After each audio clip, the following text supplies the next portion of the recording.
Hello, hello, hello.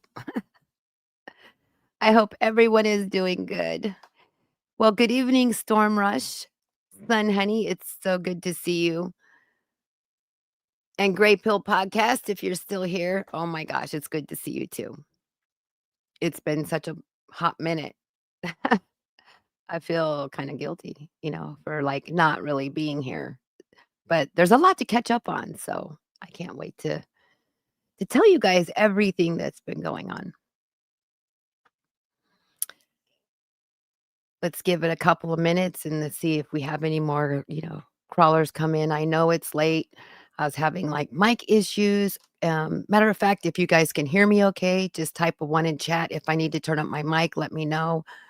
Um, Having mic complications, I haven't had it set up for a while. So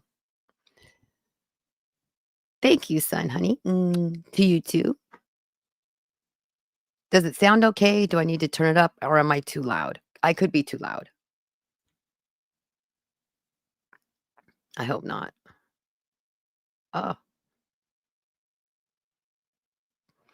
so um I guess I'll just jump right in. So, I haven't really been around a whole lot, as you all know.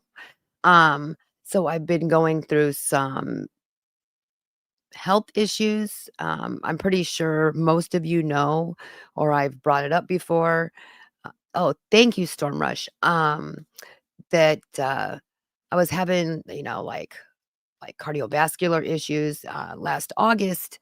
I did have surgery and what they did was they put a stent in my abdominal aorta, um, and that surgery itself, uh, changed my whole world, like, I went from not really being able to walk, someone who was constantly on the go and, very aerobic for the majority of her life, and, to where I just really couldn't get around anymore, and, I really thought that that was just the way that my life was just gonna be, and I was trying to accept it, but I really wasn't, and I wasn't really willing to accept it. I knew something was wrong, but couldn't exactly figure out, um, like, what I thought it was.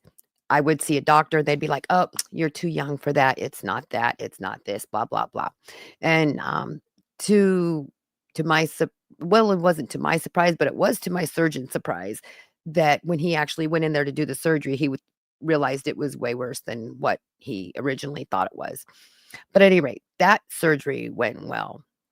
In the interim of, having, MRIs and CTAs and, angiograms and all that stuff, they had come across a couple of other issues, and, one of them being my adrenal gland, and, it started off as, like, just, like, a mild thickening on my adrenal gland, but I don't know if some of you may remember, but, like, not this last winter, but the winter before that, um, I was, like, getting hot, I wasn't feeling well, and I started putting on weight like like there was no tomorrow. Like, I was gaining weight probably 5, 10 pounds a month, um, and that was discouraging, and I was having these weird hot flashes, and everyone's like, "Oh, you're just probably going through menopause, whatever," and I'm like, "Oh, yeah, okay, whatever. I'm old, but I'm not that old." And so, um, I so, moving right along. So, I've had that surgery, now I'm up and I'm moving around and I'm getting around, I have more energy but then I would just get down into this like my AFib would kick in. I was having a lot of palpitations and stuff and I couldn't like just still function like most normal people, like they say, "Oh, you go through menopause, you gain like 10 or 15 pounds." And nope, not Ingy, not Rhea. Rhea went from like 105 pounds to like 155 pounds. in a very, very, very short period of time. And that again, it put weight on my body and, also made it hard for me to get around too. Oh, thank you, Storm Rush. Um, so after I had this surgery, I was able to really touch base with like my OBGYN and um she mentioned, she's like, I was explaining to her, about these hot flash things. And she's like, well, it could be menopause, but since you're still, having, your girl thing occasionally, um, call me back when that stops. And I was like, okay. She goes, well, your weight is a little bit of an issue and it's gonna perpetuate this cycle. And so she suggested I get on, some diet medication, for, like, my blood sugar and my weight issue, and that that too was kind of like, I don't know about all that." And back when I was, having children and stuff, I had, PCOS and they had mentioned, things that I could take back then, but I never really needed to. I wasn't really planning on having any more children or anything, so I kind of just like, blew it off, whatever. So, the doctor had put me on a GLP-1, and let me tell you, it really helped change my life very, very quickly. And I thought I was never going to be able to get back into the shape that I was in, before, before the surgery, before all this stuff was going on in my life. And to my surprise, I was just like, "Holy moly," like, there's really things out there that we can just take a step back and really, put effort into healing ourselves. And so in this whole process and me not really being on YouTube much, I've been able to actually work on Inky for a little while. And I know I feel bad that, I haven't been able to put out a whole lot of content or um, visit everybody's streams or whatever, but I've also been doing a lot of research and learning and just taking that time out for me. Uh, I've spent a lot of my time trying to help other people where now it's time that, Rhea, Inky has to work on Inky to get me back into a position where I can help other people. Um, because this last couple of years has not I haven't I haven't had the energy to even really put myself out there.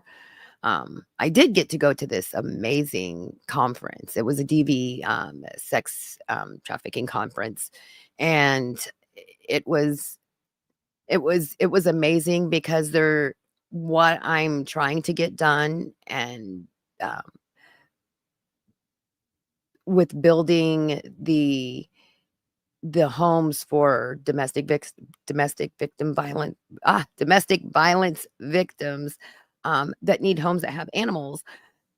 There's only one other facility in the United States that has one, and when I was sitting here, discussing this with this lady, they were just like, "That's amazing," and so that to me was, like, it just kind of very warming because I know what I went through, when I know the issues and the problems that I had when I was going through that of placing my family and my animals in a safe place while I was going through that.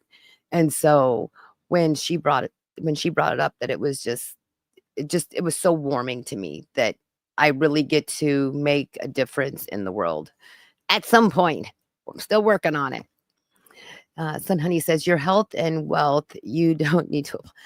I know, but it is, I kind of feel like I abandon everybody, but I mean, I still pop in, I still say hi, um, I really don't see Danny go on much, but like, of course, Storm Rush has posted some amazing storm chasing videos. Watcher of Crazy, of course. I do try to catch her shows. I don't always get to catch them, like when she first goes live. Sometimes I'm on the rewatch crew, you know, but there's with all the excess drama and stuff also, I kind of step out of that. Um, so if you guys don't know, they and get to know, of course, oh, Lady O, it's good to see you, love.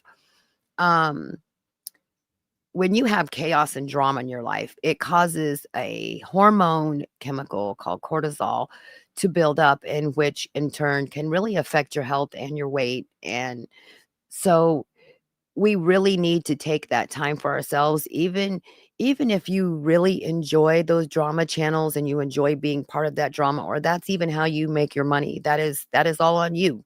And just always remember to take that time out for yourself to help make sure that you are in your best in your best health and your best position to be able to mentally, emotionally, physically handle that kind of up and down roller coaster, because it's very, very unhealthy. And I that's make sure that you are a priority physically and um, emotionally, health wise. Make sure you come first, even over money, because how are you going to enjoy it if you're not here? Oh, Lady O, it's so good to see you. Susanna, it's good to see you.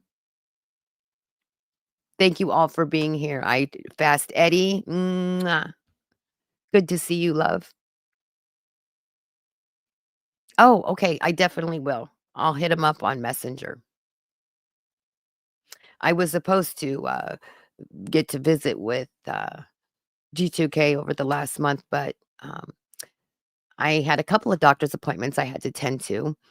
Um, I have some really amazing news that, I have a blood clotting disorder. I'll just skip to the chase. Wes, good to see you. Mr. Robinson. So I have a blood clotting disorder, and due to like the vascular issues that I've had, my doctor had brought it up to me. He was like, "Hey, there's a Watchman device that we can have placed in your heart." And I was like, "Really?" So I got to meet with my electrophysiology doctor. And so he's going to go into my heart. I think it's in April. He's going to go into my heart and he's going to put this little device in there. It's called a Watchman device. Hold on one second. Just one second.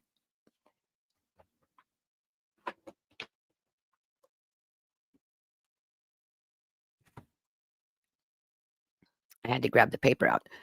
Grape Hill! Mwah! It's so good to see you, sweetie. Oh, you guys have known ever since I've ever been on YouTube, I've always had a Monster in my hand. So I don't even drink Monster anymore. I'm on like just water. Um, so it's called a Watchman device. And basically what it does, it's like this little net thing. And they place it inside your heart where there's like this like little, I want to call it a little bucket. Oh goodness. TIFI surgery, TIFI problems suck, and I know that all too well. Um, so it's like this little device. Hold on. Let's see if it has a picture of it in here.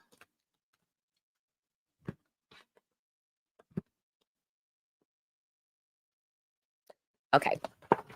So I don't know if you guys will be able to see this. I'm gonna try to show you. So let's see.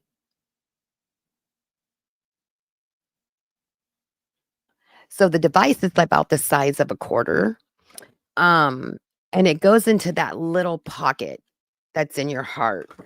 Um, in your left arterial, appendage, and I assume I'm no doctor, so I assume that's the area where blood clots form, and then they get when you have AFib, they get pushed back out into your circulatory system, and they can go to your brain, or they can go to your lung, or wherever. So, they're gonna take this little device, it's like a little catching net, and they're gonna put it in my heart, so then I don't have to worry about having, um another stroke because I did have one, back when I was about 30. So it's gonna help prevent that, and I would be able to be off, quite a few more medications. So, I'll be down to, like, just 3 medications, thank goodness, instead of, like, the knapsack that I have to keep with me constantly to stay functioning on a daily basis. So that is that surgery, and why he's in there, he's an electrophysiology doctor. And so what he's going to do is he's going to um, go in there. It's called ablation, and where when you have AFib, you have a um, the little I call them like little doorways, the little flaps on your heart. Uh, Sometimes like the chambers, they don't work at the same time. So they kind of go normally it's like it's a squeeze situation where it squeezes, the other one catches it, it squeezes. And so it's when you have AFib, they're not in sync with each other.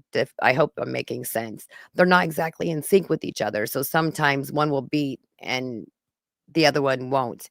And it backflows the blood. And if you happen to have a clot there or something, that's what, you end up having. Exactly. So ablation for AFib. Yes, your cousin had it. How did it turn out?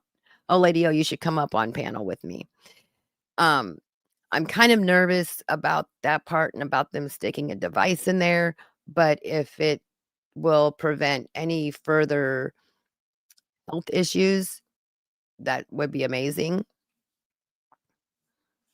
And your mom had AFib. It's not fun. It is not fun, especially with whatever was going on with my like, the adrenal gland. It makes my I don't know, it just kind of, like, makes my heart act weird. Basically, that feeling you get when you go down on a roller coaster, okay? And you get those weird butterflies in your feeling, and you get kinda hot, like and you feel your heart feels like it's gonna just pound out of your chest, and then it goes away.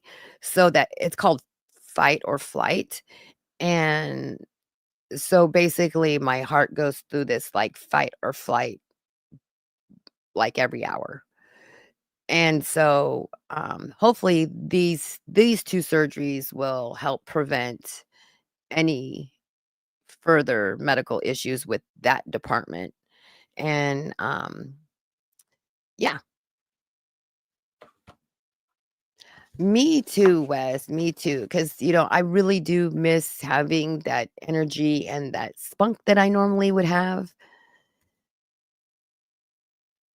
I will, Gray Pill. I will have to, I'll have to hit you up, drop you a link. Okay, oh, okay, I haven't done this in a while, you guys, so I gotta kinda figure it out. Um, is it share a referral link?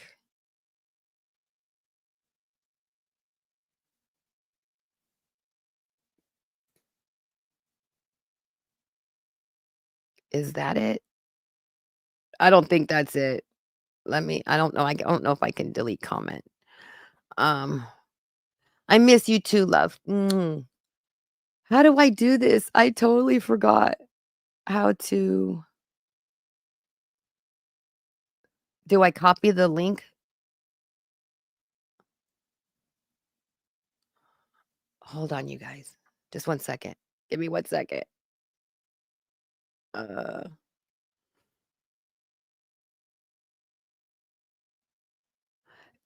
what do I copy? Do I copy my, URL at the top of the page?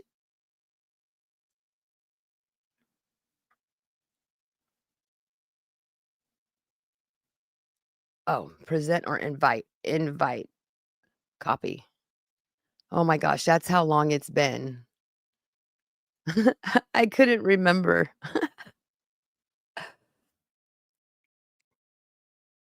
I think I got it. I think I got it. Oh my gosh. Yay! Plus, StreamYard's changed a lot since I've been on here. So every time I come back in here, something is different, and I'm like, "I don't know what this button does anymore." I don't know what that button does anymore.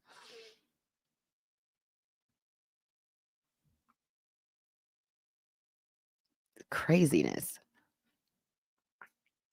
Uh-oh.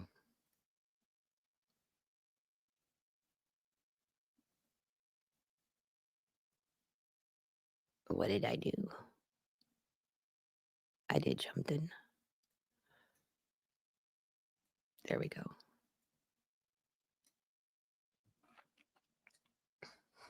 Did I post it? I think I did. I'm not sure. God, I hope I did. Oh, I did. Miss Oh Lady O.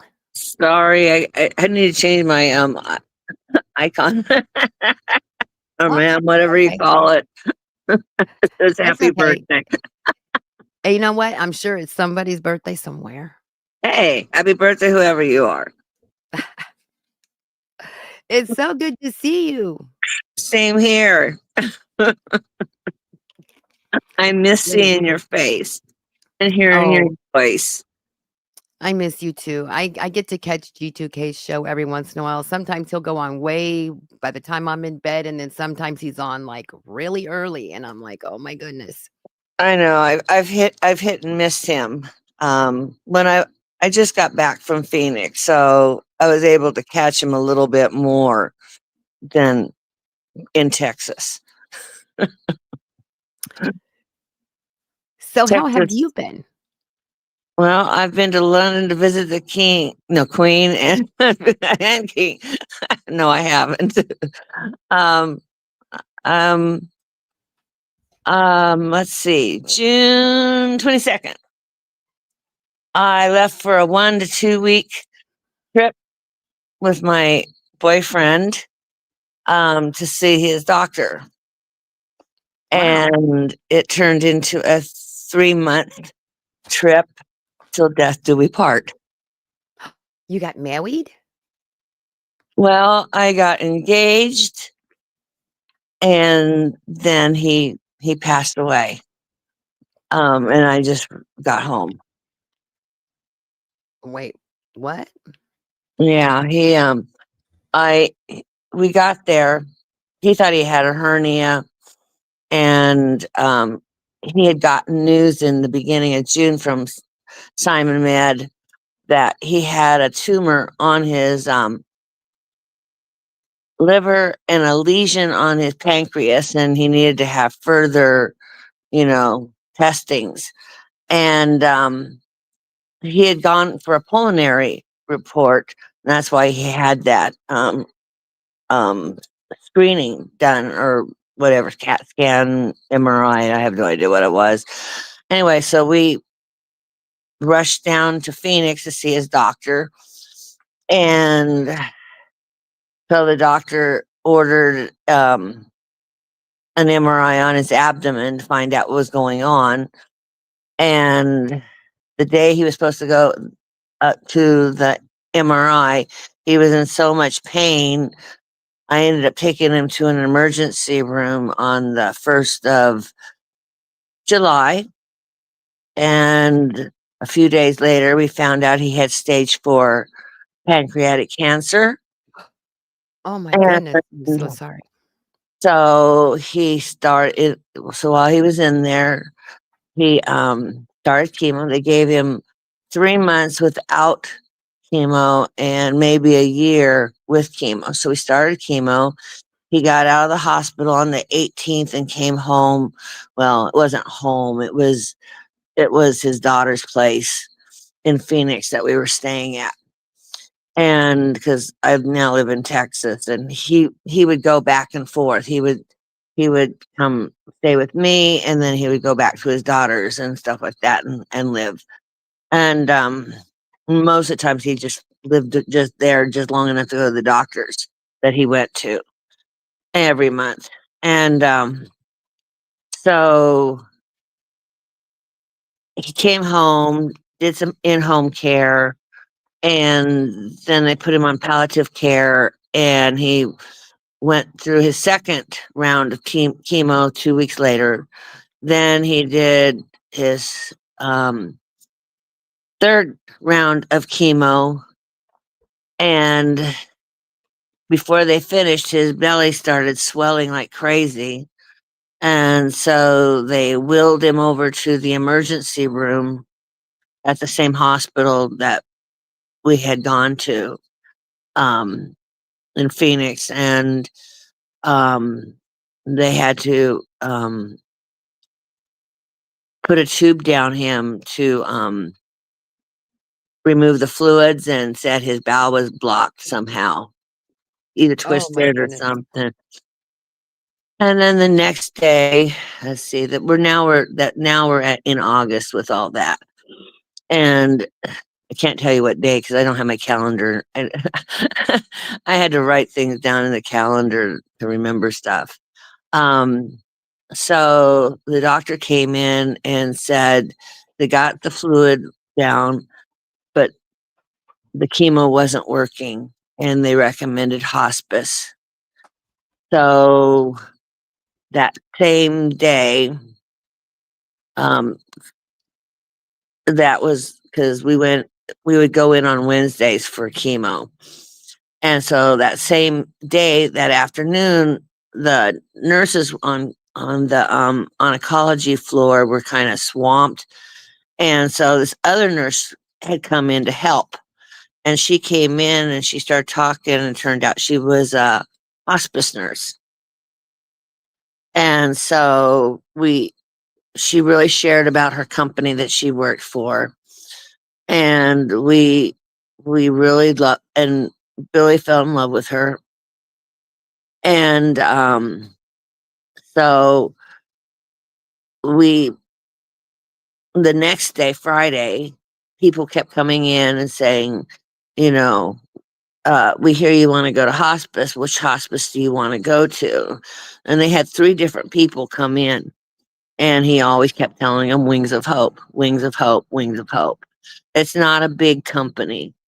And then Saturday, I walk in, and this lady comes running in. She was a caseworker or something from the floor, and she says, "Good, the doctor from Wings of Hope is coming, and he wants to have a family meeting." And I'm like, "Okay." Well, I knew his daughter was coming sometime that afternoon, but I didn't know when, so I text her. And after I sent the text, all of a sudden I hear this, "Hi, Dad." She showed up, and I said, "Did you read the text?" And she looked at it and she goes, "Wow, great timing." And right after she got in there, the doctor arrived. Now, Billy's ex came with the daughter, you know, and so the doctor just starts talking. He was the he explained about regular hospice and everything and what they provide. And then he explained about their hospice and how they started. And um, he had been a regular doctor. His wife, who started it, had been a surgeon, and she had developed a cancer. And while she was going through her chemo with it, and she got the cancer, she got the cancer in a remission, but it destroyed her eyes, so she could no longer be um, a surgeon.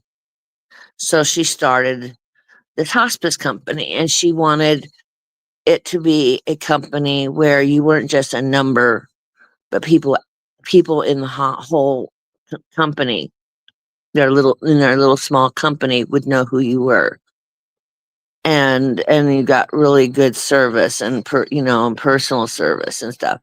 And so he's talking, and he didn't know who the players were in the room except Billy in the bed.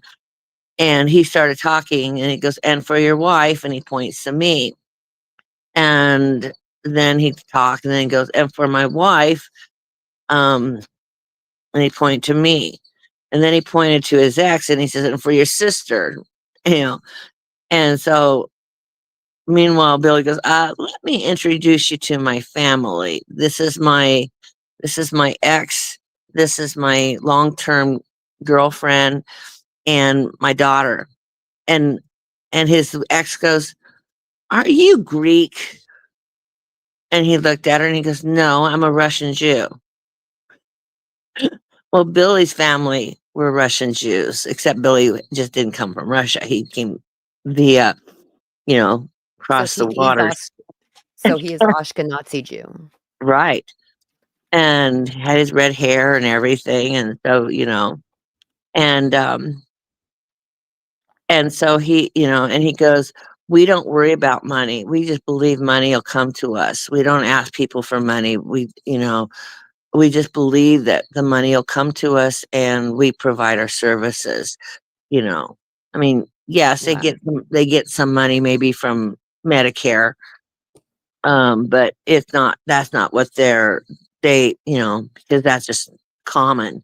But they're not a corporation. They don't rely on giant donations or anything like that with you know pharmaceutical and stuff like that. So Sunday night we had to wait until the hospital dismissed him, and then came home, and then Monday he proposed to me, and Oh, we started talking about we were gonna do a very simple kind of cute little in the room. Well, at that time he could still walk. He could walk and everything. He just was in pain. Really was all he was just in pain at the time. And he was still eating and walking and talking and doing everything, and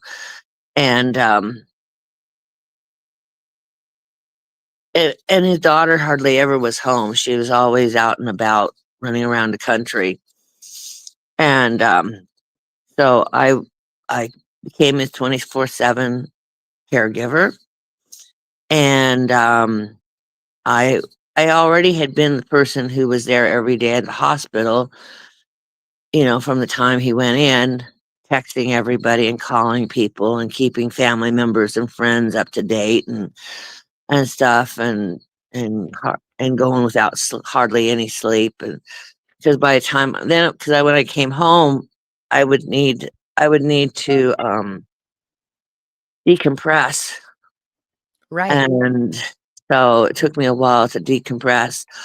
Um, but one of the things I started doing while Billy was in hospice, I pray, that, but I really started praying. I started getting up anytime after midnight, and I would start praying and praying and praying, not for him to be healed, just for His direction peace. in my life and strength for my life, strength to because I told him, I said, "I'm here for you.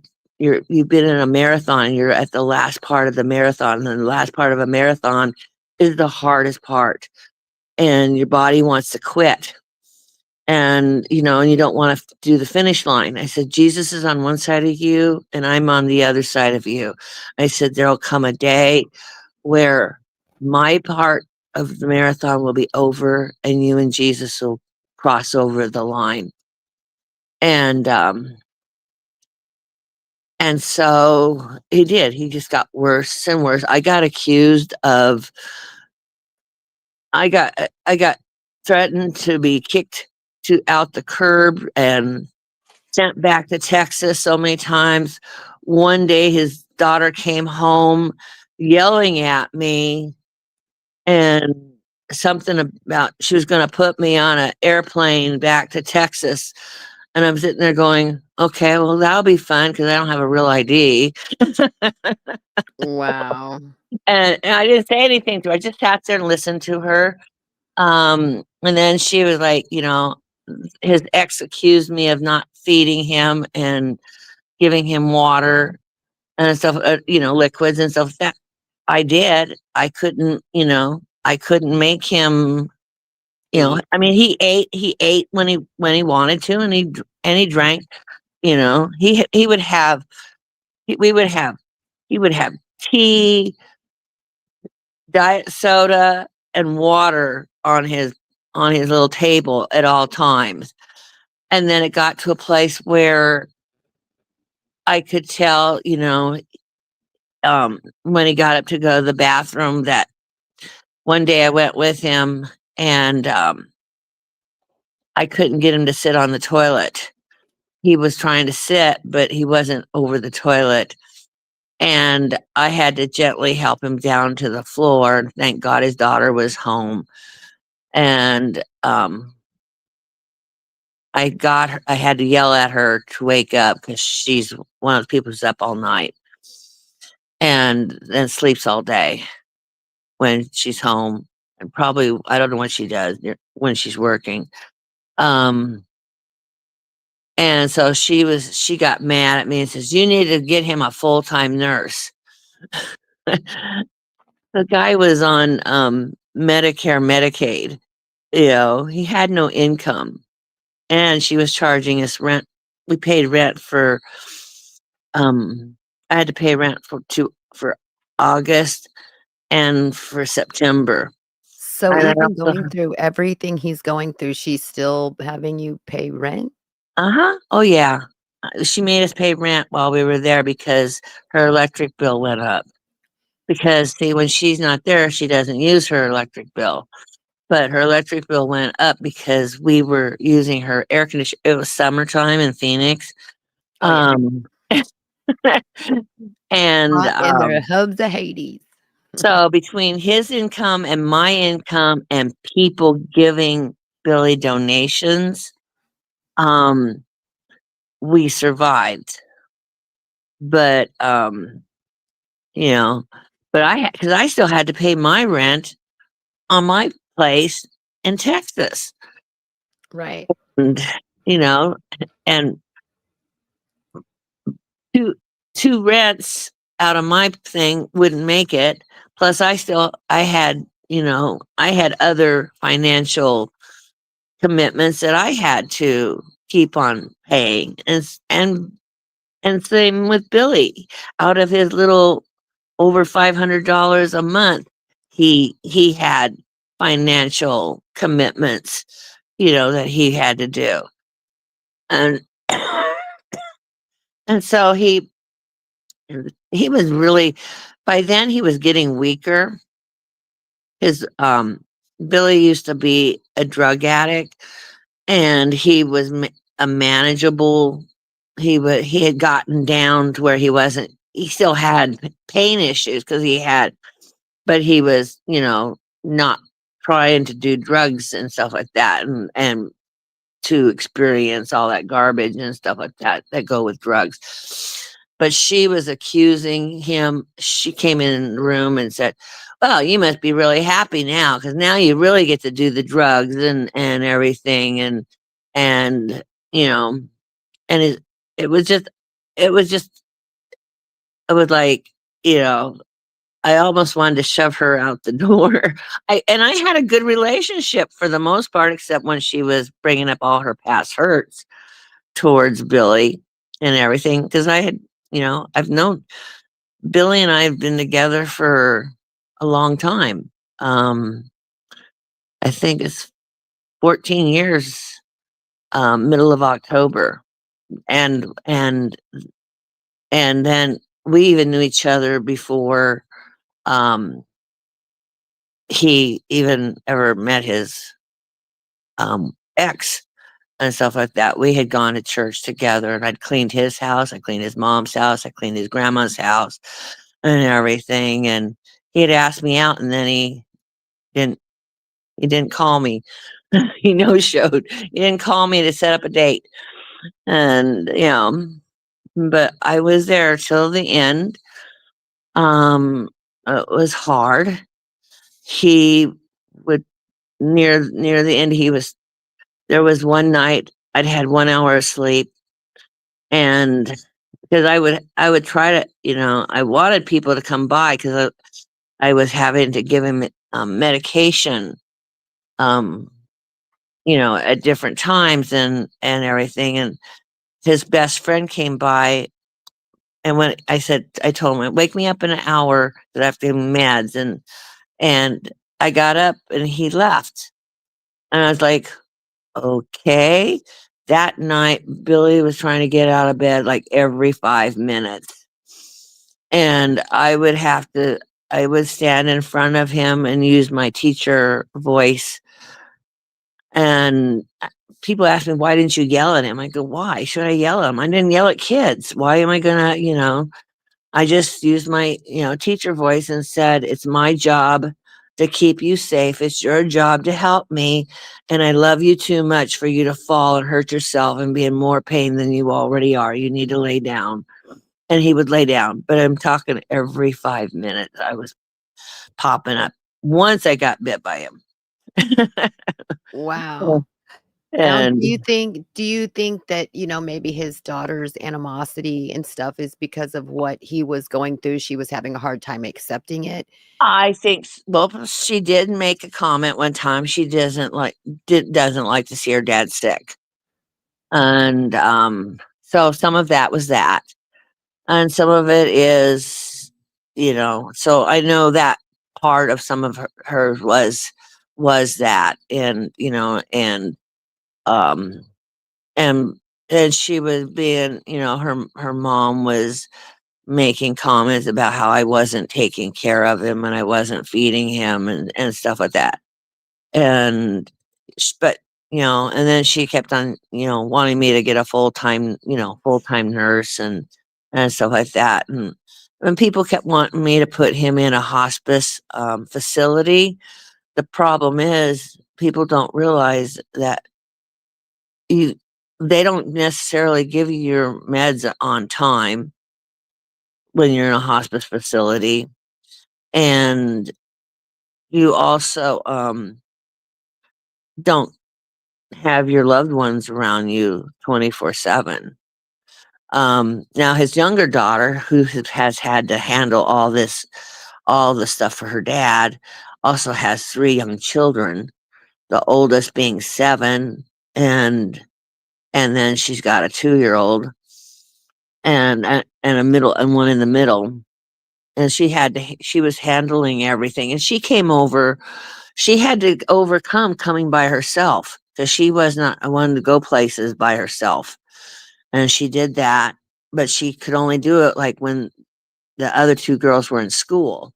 And then she would come over and she also had to work on the burial and everything without her dad having any money, having to find um a way to and she found I guess basically a free cremation company. And so the day that Billy passed, um, I was going to go sit by him and just hold his hand. And my niece called and said, you need to do this, you need to do that. She works in home health care. And I said, no, the nurse was here. She knows all about it. She'll be back. She's coming this morning. You don't need to worry about it and everything. And then she goes, well, he needs to be listening to Jewish music. I said, no, he, yes, he's Jewish, but when he became a Christian, he and his brother both became born again Christians, and they, they didn't believe in, they didn't practice the Jewish faith anymore. And she goes, well, he needs his prayer shawl. I go, I don't have his prayer shawl. And I do now. I actually do now have his prayer shawl, and I'm honored to have it. And as soon as I stop smoking, then I will use it to when I'm praying. Right now, I won't. I won't use his prayer shawl while I'm smoking, and so because I don't want to ruin. I wouldn't do that, and you know, but then so I was trying to get off the phone with her, and the nurse showed up, and I always left the garage door open so the nurse could get in. and stuff. So I'd already opened it up earlier that morning and I knew she was on her way. And I'm trying to get off the phone and I finally got my niece off and she looks at me and she says, he's gone. And I said, do I need to call his daughter? And she said, yes. And so she had to go. She didn't come by with all her stuff because she was just dropping some stuff off and checking in on him. She wasn't, gonna do any measuring anything or anything. So she left and went to her car and I called her daughter and and I was still kind of in shock and stuff like that. And and I said something about like, I think your dad's passed. And I was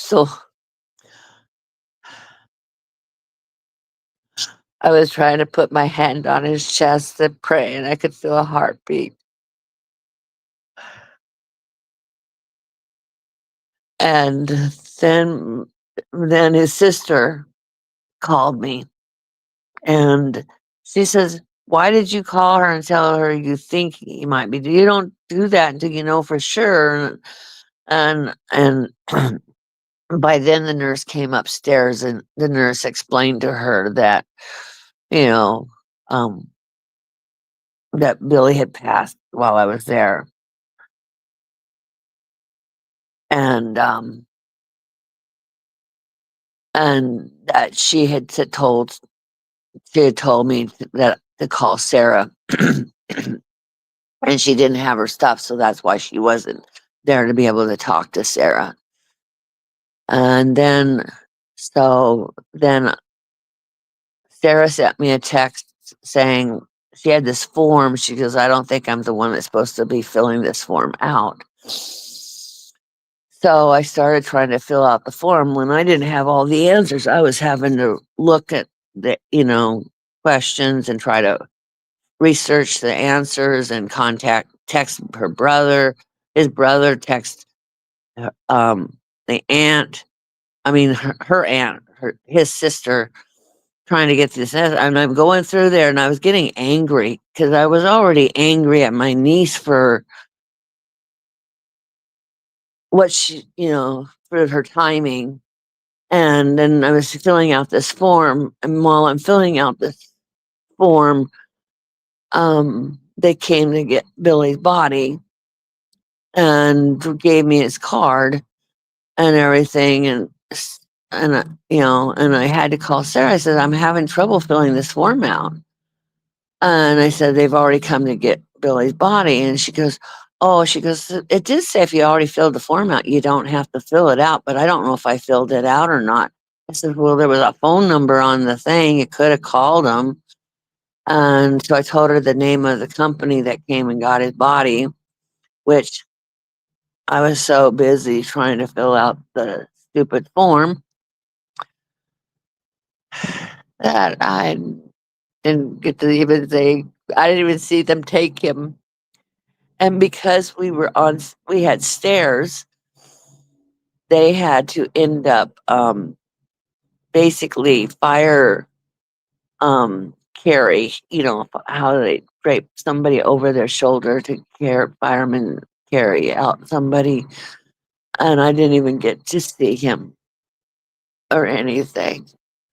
And I was when she told me that and everything, she goes, "Oh, I guess I did." And I sat there with the nurse and I looked at the nurse and I said, I'm so upset right now. I'm so angry. And she says, she was too, a little bit. She was too. She was a very good nurse. We developed, it's amazing how close you could, develop a caring for people. And she has to deal with this on a regular, basis, not necessarily people dying right away, like Billy went fast. But then I had to also be looking for a place to move because I had already started because we found out at the beginning of September that everybody had to be out of that apartment. So I already had that stress because the landlord wasn't going to give his daughter any more months to month leasing. So I was already in the process of trying to figure that out with Billy then passing. And, and then so then it turned to, okay, now I have to find a place to stay.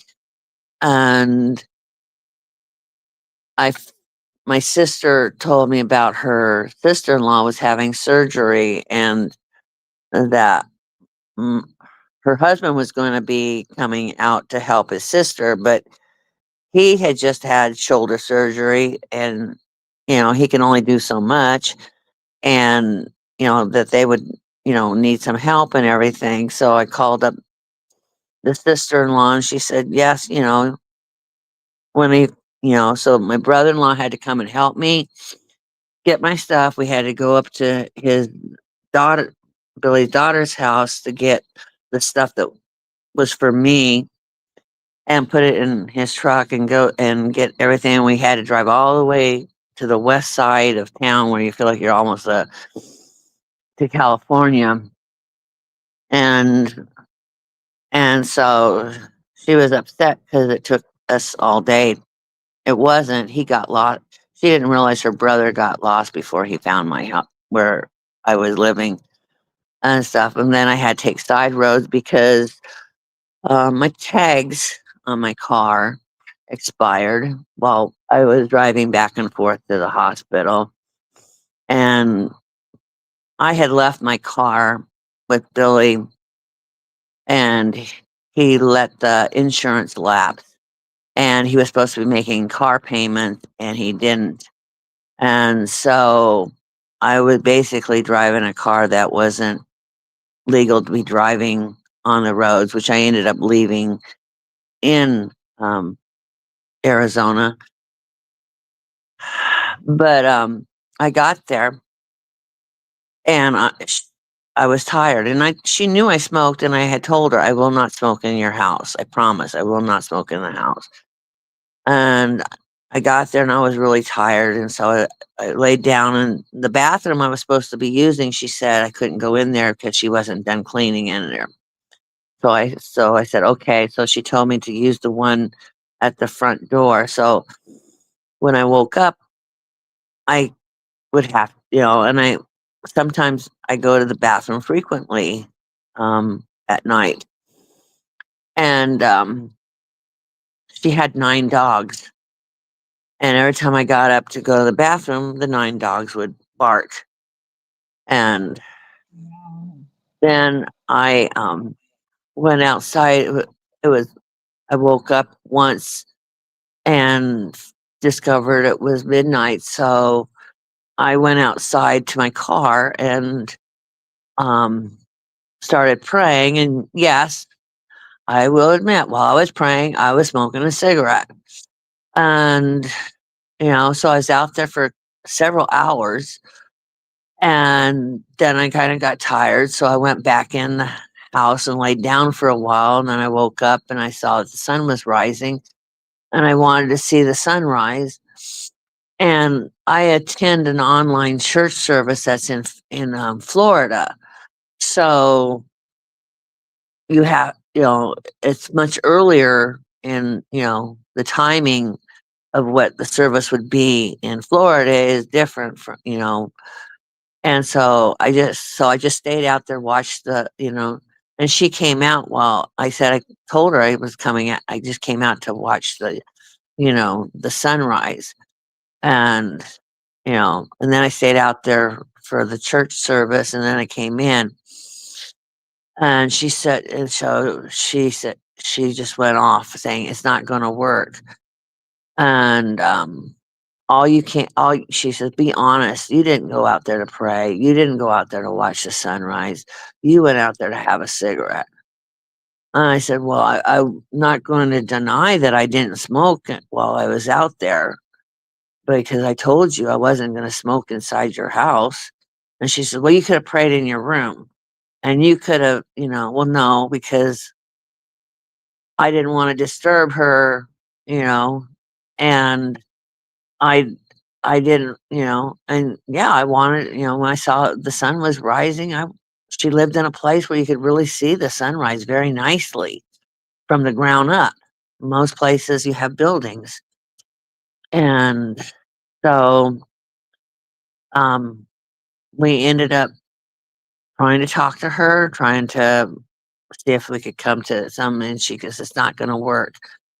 And then my brother-in-law said, "Well, I guess we'll leave today."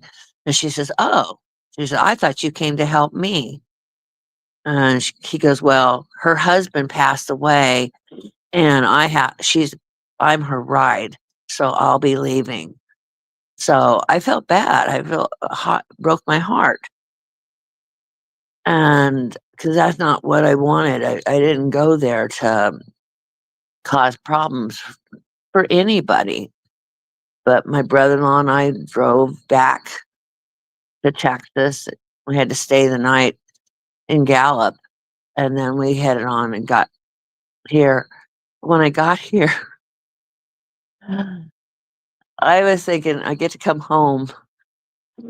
My first night here, I had to sleep on the couch because um, my niece's oldest daughter got married just before Billy passed, and so she moved into my office, which was also basically a junk room because I hadn't had a chance to fix it up. And they had moved stuff out and put it into my bedroom and on my bed so that she could have a place to sleep because she's moving out of her house and wanting to rent it. And so she needed to have a place to stay. So that's why I slept on the couch the first night. So the next day I cleared a path so I could get to, but also all of my stuff that was on the counters in the bathroom have been moved, and the bathroom is all covered with all her stuff in the bathroom. So now I feel like when I'm going to the bathroom, I'm using somebody else's bathroom. Well, she was having trouble finding a renter because number one, her mortgage is really high and she needs to refinance it. And Billy and I had already talked about moving um before my lease was up here because of all the chaos that goes on. And so it's going to cost me a whole lot more to rent her house, but I will be moving into it during the month of October. And I'll move into my niece's house and I'll be on my own. And I don't mind living by myself. I you know, I've been my husband died in 81, and and I've had roommates here and there, and then and I had my son, and then my son got turned into a man, and then of course then he died from suicide. From He didn't leave a suicide note, but he shot himself. So you know, um, And what have you done for, like, your self-healing? right now I have mostly the prayer. Um, I had to come home and wash. The kitchen was a mess. I refused to clean the kitchen, but there was not even any dish towels or anything to, be able to cook and stuff like that. And I have just been doing my YouTube, watching YouTubes and playing with my dog and um and resting. I've been sleeping and um and just, but it's not the full intent of what I plan on doing. I plan on just, you know, I worked on my plants because my plants had been neglected. So that was one of my me things because I love taking care of my plants. And I was glad that not all of them had passed away also. So And, now, but you still have all of your stuff in, Arizona or no, Texas? no, all my stuff is in Texas, and I'm in Texas. In Arizona, the only thing that I left was my car, because I'm gonna have to call the finance company and have them and surrender my car because I can't afford to pay what, even the deal that they offered me. I I couldn't, I can't pay the deal and everything. So I'm gonna end up I'll surrender that. I just needed a few days of being at home without having to have to try to explain things to, you know, stuff. I have a doctor's appointment coming up in October for my dermatologist, and I suffer from psoriasis and psoriatic arthritis. And Mhm. so I'd ran out of my medications while I was gone, and so I'll be back on them. I'm gonna call, make my regular doctor appointment for and So get my physical and so what you're saying is you packed up yourself and some of your belongings, and you left Texas, and you went all the way to Arizona to help take care of this person, he and well, that was he was living here with me. oh, So oh, oh. most of his stuff was in storage. I had helped him move out of his apartment back in November, and because he came out here in October because I had left him. Um, and I had moved here in February of 24, and he I had left my car for him, so because he was an Uber Lyft driver, and he went into depression after I left. And in fact, he could call me, and and I was when I first got here, I was numb. It was I left him not because I didn't love him, but I couldn't handle him always threatening me to be shoved out on the street with me and my dog. And I had gone through months of that. And By the gentleman that you married? we didn't really marry.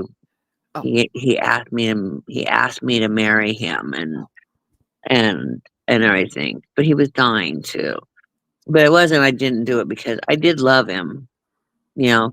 But when he came out here, I knew that he could not, because I had the family support and everything, he could no longer threaten to throw me out and everything. And if he acted out, he was going to have witnesses. It wasn't just going to be his word against my word and everything. Because he told his friends how horrible I was and everything. But his friends saw and his family saw how I really was right there by his side and how I did take care of him, and I wasn't mean to him. I wasn't cussing him out and everything. And and I discovered some healing in myself of why I felt some deep abandonment issues, and when somebody wanted to, when his best friend wanted to kick me the first time his best friend wanted to kick me, out. I realized that, something when my dad went in the service, my mom would told me that I had this really sad, sad look when my dad left. And I was just, 2 years old. And of course I didn't know what was happening. But I you that's a know, lot of emotional, past trauma. oh yeah. But God has really been faithful about showing me things. Um, that's I cherish my moment now of prayer and going to the Lord and praying for myself, but not only just for myself, but for people. Um, I've really come watching what's happening in the world and everything. I'll tell people I don't war against flesh and blood.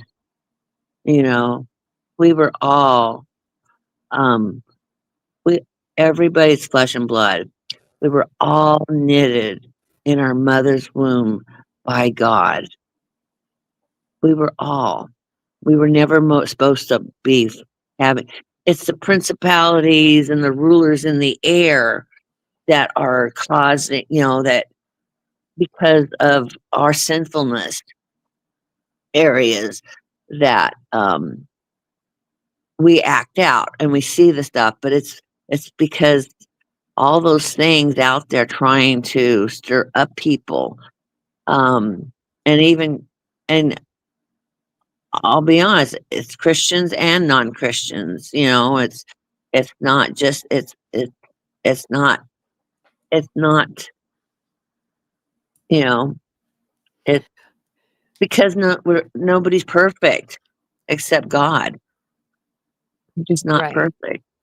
And a lot of people thrive on that chaos. Oh yeah, they do.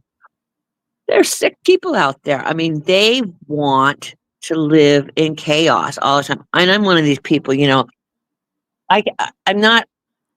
I'm I'm not really OCD, but I like having these things over here and these things over here and this over here. I like things in order because my brain functions better when my brain is in order. Right. And but I also know that there's people that they if you put things in order, they can't function. And there's people out there, especially you see it in the world, but you can see it even on YouTube where I mean they just YouTube is a spew and melting pot vomit. of They chaos. vomit out hatred Yeah. towards people. And then they go and they get all these different they make up all these different accounts and go out into people's, and go real life on the people. It's sad and sick, you know, and because I try to avoid them, but sometimes that person pops up, and not because it's just it's just some of the places that I've been in YouTube world. That person shows up and or her name comes up because she's gone, you know, she's made videos about these people and they're like, you know, they've tried to report her and they're having trouble, they've reported her and they even know that you have sometimes even have to keep reporting it even to the FBI over and over. I mean, she's gone. Yesterday, I went into a friend's and they were talking about her and they live in the, they're from they're Aussies, a bunch of Aussies. Hmm. And they were like and they were talking how they've tried, how they've reported her and how they've tried to figure out what to do, because because she lives in the States, there's not much they can do except, you know, having somebody, report things over and over and over and stuff like that. But it's not just Aussies, people in Europe and um and I mean, we're talking this lady's got spewing out hatred now, you Well, know, all over. there is new laws coming out, US laws coming out here soon that will be able to address some of those issues. Um, I don't know all of the details on them quite yet. And also, depending on what state you're in, depicts on, what capabilities you have Right. towards situations like that. A a few live streams ago, I stated that I wasn't indirectly I can give advice, but directly I will no longer give advice, just due to the conflict on YouTube alone. As a corporation, I can give advice just in generalities, or U.S. statutes or your state statutes on certain things. But um, I do know that there is some laws that they are working on getting passed, uh, and I can keep everyone updated on that. Spooky events, it's good to see you. Wes said today made me realize I need to get some things in order, like living will and my life insurance, etc. And that Yes, is something that we do need to do. Uh, just you never know what's going to happen in your life, we don't. and for instance, I had no idea the condition I was in, and I'm always going to blame this on the vid shot. I'm always going to do it because I was fine till I got it, and then after I got it, I was never right this after that. And everything just started perpetuating into this big ball of mess. And it's crazy. Simon Med actually did my first MRI when they noticed that the aorta was blocking up on me. And they also had noticed the adrenal gland. But where I was living at the time, it was like, and I'm arguing with top doctors from like Stanford and stuff. And I'm like, yo, there's something wrong. And they wouldn't listen to me, so I can understand when when people go through health issues and health concerns. I can understand wholeheartedly. Like, some people will be like, the doctor just wouldn't do anything. And other people will be judgmental and say, well, you were just not really working on it. No, because we trust our physicians to give us the best case scenario and what we need to do to better ourselves. And not all doctors are built the same anymore. Not No, all doctors take your health into consideration. And if you have a doubt, just one doubt that they're not, go get another opinion. right. Um, because had I not, and I listened to that Stanford surgeon, I wouldn't be here. I went back to my doctor in San Diego and was like, "Hey, this is what's going on. Uh, something is wrong." And he's like, "Oh yeah." And if it wasn't for him, and I will thank him every day for the rest of my life, because I wouldn't be here if it wasn't for him. He's the one that was like, "No, I need you to do this, this, and this, and this." And then my current doctors, they're just freaking amazing. So, but about personal health and wellness and healing, we all need to take that time out and say, hey, if this situation is not conducive to your better health, then sometimes you just need to step away. I mean, I've heard people talk, excuse me. I've heard people say some pretty nasty things about me in the past few years.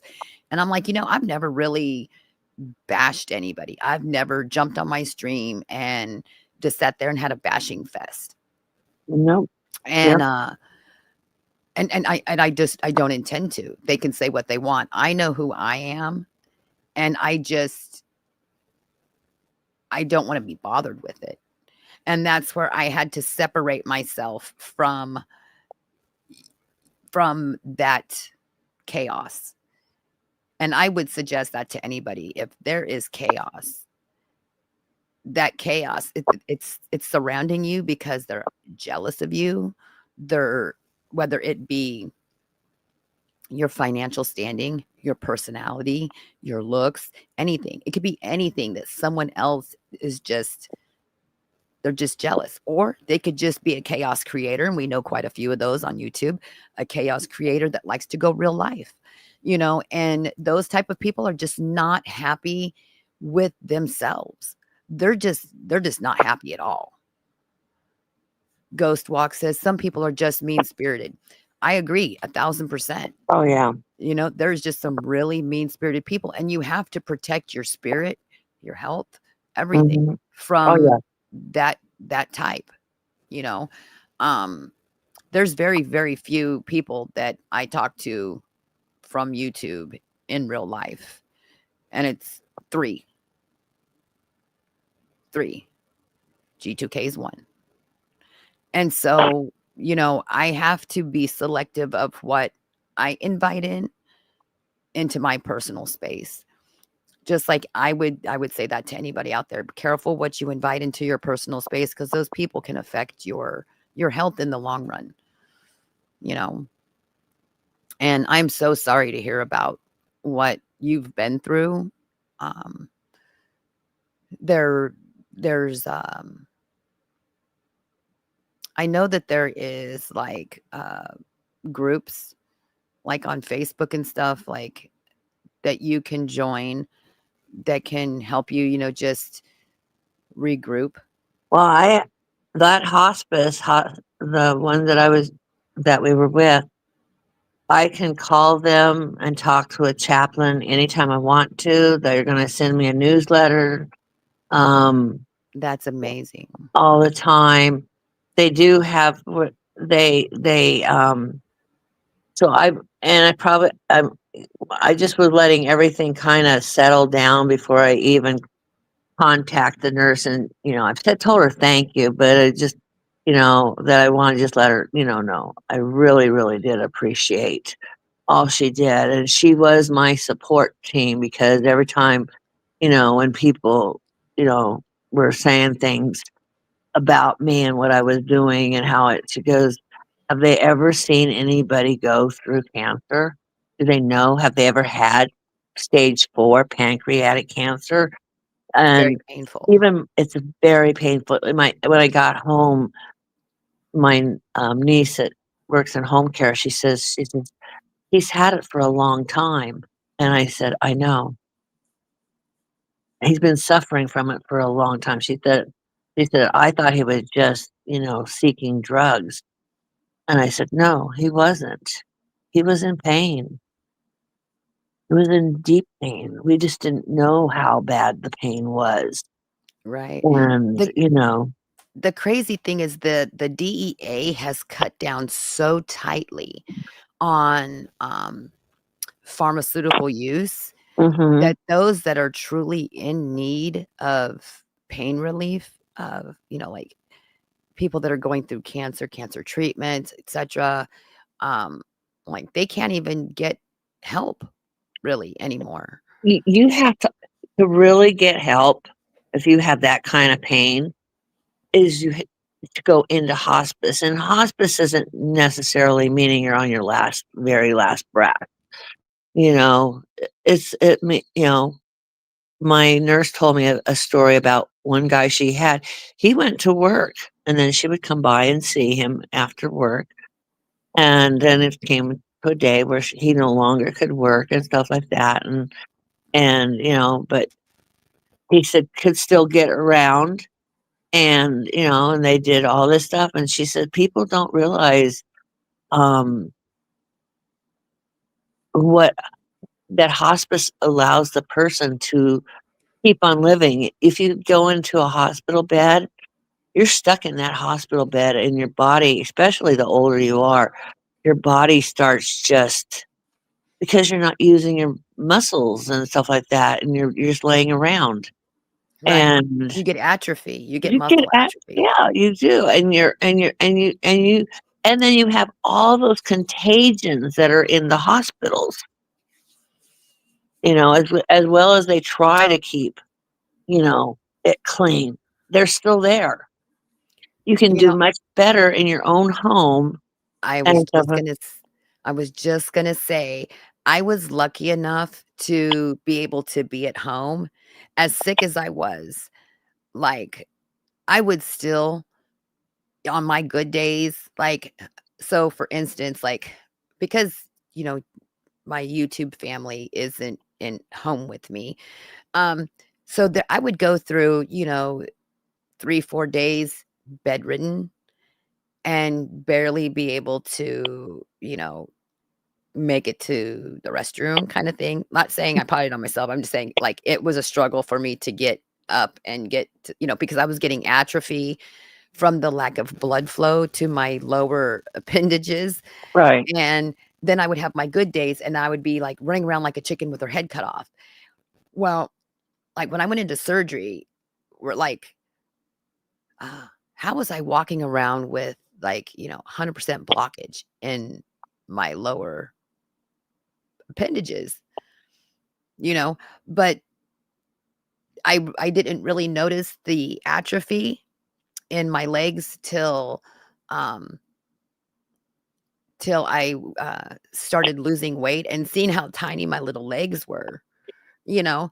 And it's just it's crazy. It really is. But I think that had I been in a situation where I was hospitalized, I probably would have just let go. I probably wouldn't have continued trying to fight my way through it. Right. You know what I mean? Because once you put yourself in that position of giving up and not fighting for that spirit that's really in you, Mhm. it's I can say this much. I really thought that that was the way I was going to die. I really did.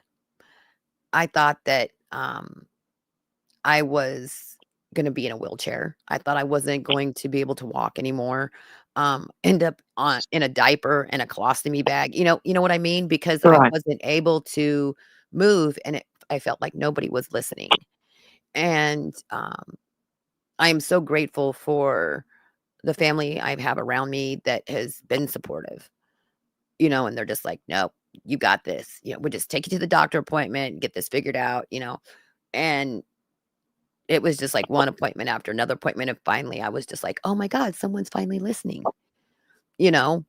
So but I really, really was I thought I was there. I thought that's how it was just gonna be. And then, you know, I can't say I really like my OBGYN, but, because she's like a ding dong. But when she said, "Hey, your weight's an issue, you should, probably get on some kind of like GLP-1 or whatever, and it would help with some of the other symptoms that you're having." And I did, and then it just completely just helped turn my life around. And I know that there is a lot of people out there that are against, dieting and exercise and stuff, and honestly, I feel like my brain was still young, like my normal me, but my body just wasn't moving at the same pace, Right. and it's been so elevating to be able to feel that way again. And so I'm always going to support someone for their, self-healing, self-wellness. Do what you gotta do to be good with you, Right. you know? Um, if you need, like, for, like, domestic violence, find a support group. Right. Be around people that are supporting you in that transition of getting away from something like that. You can't get away from something like that unless you have a support system around you. Um, having a death in the family, same thing. Have a support group around you that can support you through it. People that have been through it, and in all these little stages throughout our life, we have to have that support system. If not, then it's like trying to like row a boat one armed, like one oared. Right. You kind of just like go in circles because you're fighting with yourself instead of like really trying to Get out of that have current. that yeah, having that support system with you that helps you say, "Okay, this is the direction we're going, and this is, in your best interest." So you have to have people around you that have your best interest at heart. And I know my family, even here, I know that my family has my best interest, because I came home and because I had started eating more keto carnivore-ish, um, before I left. It changed while I was gone because I had to, we weren't in a place where I could really afford to eat that way, and and Billy couldn't eat that kind of food, and I was dependent on some my first night there. My sister got hold of a friend of hers, and she cleaned out her freezer and pantry and gave it to me. And so until I did that, and then when Billy's food stamps kicked in, that helped and everything. But it was It one is of the, expensive. It is expensive to eat clean. I it can is. attest to that 1,000%. But you know that keto and carnivore diet? I'm on the carnivore diet. Um, and it does work. It does. Yeah. You know, taking away all that processed food, we as Americans ingest some of the worst food. Like that's not even allowed in some other Other countries. countries, oh my goodness, the stuff that we don't even. I've I've I've sent some of that stuff to my Billy's younger daughter and everything to let her know. Billy was losing weight, and he kept attesting to it that it was because I had turned him on to keto. Um, but he wasn't eating clean, and he still was eating you know, I'd catch him eating donuts and cookies and chips and stuff like that and crackers. And I kept telling him, I those aren't keto, and but I had lost I had done carnivore for a month, and saw my doctor, and she was just amazed. She did not know I was doing carnivore, but she was amazed at how well my I was looking, and some of my tests came out and everything. Now, when I go back to see her, I've undone it, but I will be going. Once I get into my new place and everything, and I'm using my own dishes and pots and pans and keeping everything clean and you know and simplified. I'm going to be purging stuff out, because there's a lot of stuff I don't need the rest of my life. And, I just I need to simplify my life. I'm not a spring chicken no more. And, and I want to make it easy on people when it's my time to leave this earth. So I'm not leaving a bunch of garbage for people to have to deal with, you know, that I've Well, that what I would suggest is, need not worry about that right right now. now Yeah. because you're putting your mindset at the end of the road instead of the right now. So, let me tell you a little story. No laughing, okay. So, if you remember way back when, it was 2 winters ago, and that's when this all really, really started taking hold. And I could, that's when the whole walking thing started, and I was like, "Man, I can't walk 10 feet."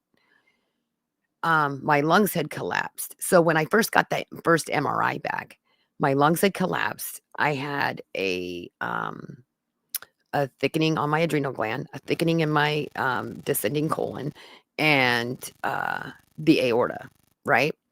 And so I had to do this little lung test not too long ago for the, what are they called? It's the little lung doctor. It starts with dang P.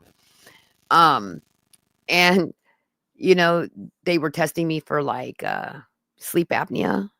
Mhm. I can't remember the name of the lung doctor. It starts with a P.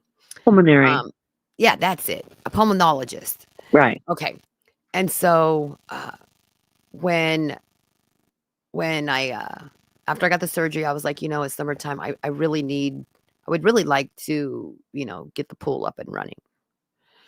And, last year when I couldn't walk, I had no energy to even get out there and get it up and running.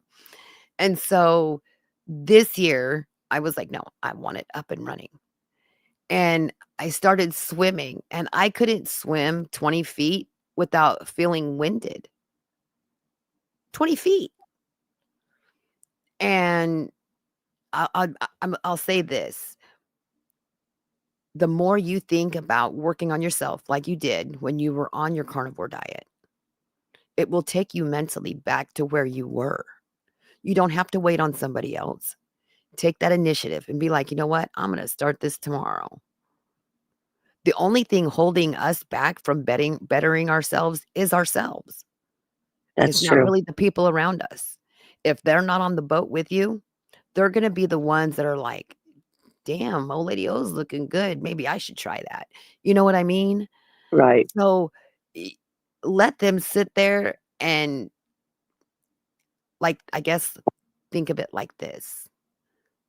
Let them do them and wallow in their own misery, but it doesn't have to put you there.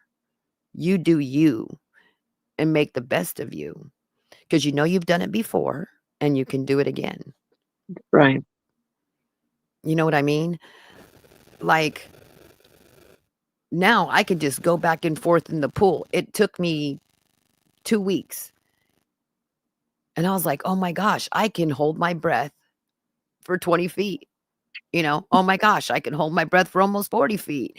You know, it and the more you do something, then you can be proud of yourself. It's nice when there's someone around you that can praise you, but sometimes we don't always get that. No. So we have to learn to pat ourselves on the back and say, "Hey, you're doing a good job." You know what I mean? Mhm. If Agree. we let this our surroundings dictate what we do in our everyday life. One of the biggest mistakes I made was listening to a family member that said, "You're not doing very good. You know, maybe you should close your business and, just work on your health."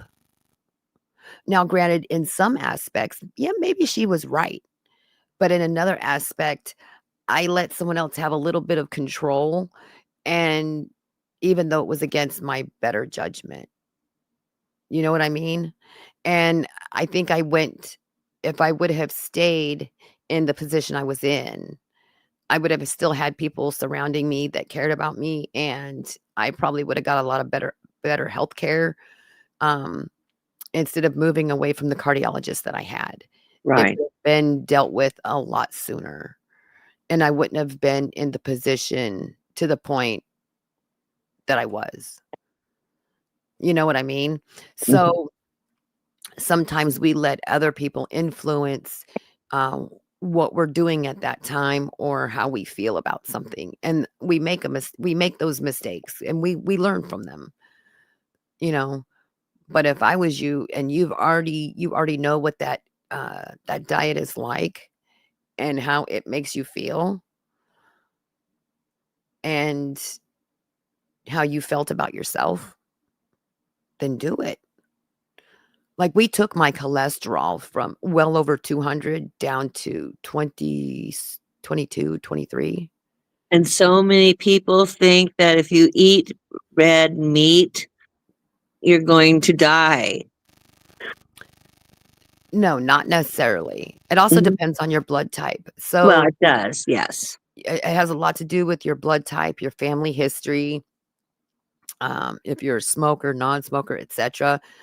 Um, but red meat, fish, anything that is, heavy in protein, Mhm. um, so eat more protein and less carbs. Cut out anything white, you I know? might even get a few chickens for my backyard. No doubt.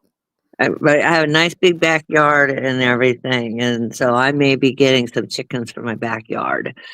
If you need a Um, pig, I have one of those too. I have, let's see, 6, 7, 8, 9, 9 pigs, 5, 6 piglets, oh, and I need to get rid of the piglets.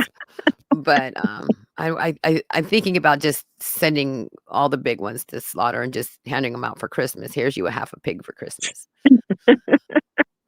I really prefer the goats and the sheep. I do. Uh-huh. The sheep are my favorite next to the horses. The sheep are my favorite because 'cause they're so lovable and they follow you around. Oh my goodness. But yeah, honey, I just you need to do what's best for you and eat how you wanna eat that you know is healthy for you. And as far as, planning out the end, it's okay to have it prepared, but don't look at the end as like, "It's just around the corner." You know, I'm over 50, and, yeah, there's situation is in place if it happens, but at the same time, I have to think about I gotta live every day and enjoy it. Right. 'Cause, shoot, I could get in a car accident tomorrow, you know? It may not be something health-wise that happens, it could just be a car accident, you know? What did Ghost Walk say? "A confident woman commands respect, a beautiful, confident woman causes traffic accidents." Pinky's insurance company. Oh, goodness. It's funny. But, yeah, Mhm. I'd be 100% supporter of you going back on your little diet. Mm. I will definitely be back on it, and 'Cause you'll feel better, oh, and yeah. you'll wanna get out and do things that, um I didn't realize how much I missed sitting in the sunlight, just Oh, yeah. absorbing natural vitamin D, Right. and, most of the summer I've been able to, like, enjoy good old-fashioned natural vitamin D, and it's just it makes you feel good. You always want it in the morning, and you wanna catch the sunset, Right. you know? 'Cause it's supposed to help with your sleeping clock or whatever that's called, I can't think of it off the top of my head, but, and then the morning vitamin D from the sun is supposed to be good for, like, depression, um, it helps, with your liver, all that stuff. Ghost Walk says, "Hey, I made you smile, my daily good deed is done." Aw, yes, you did.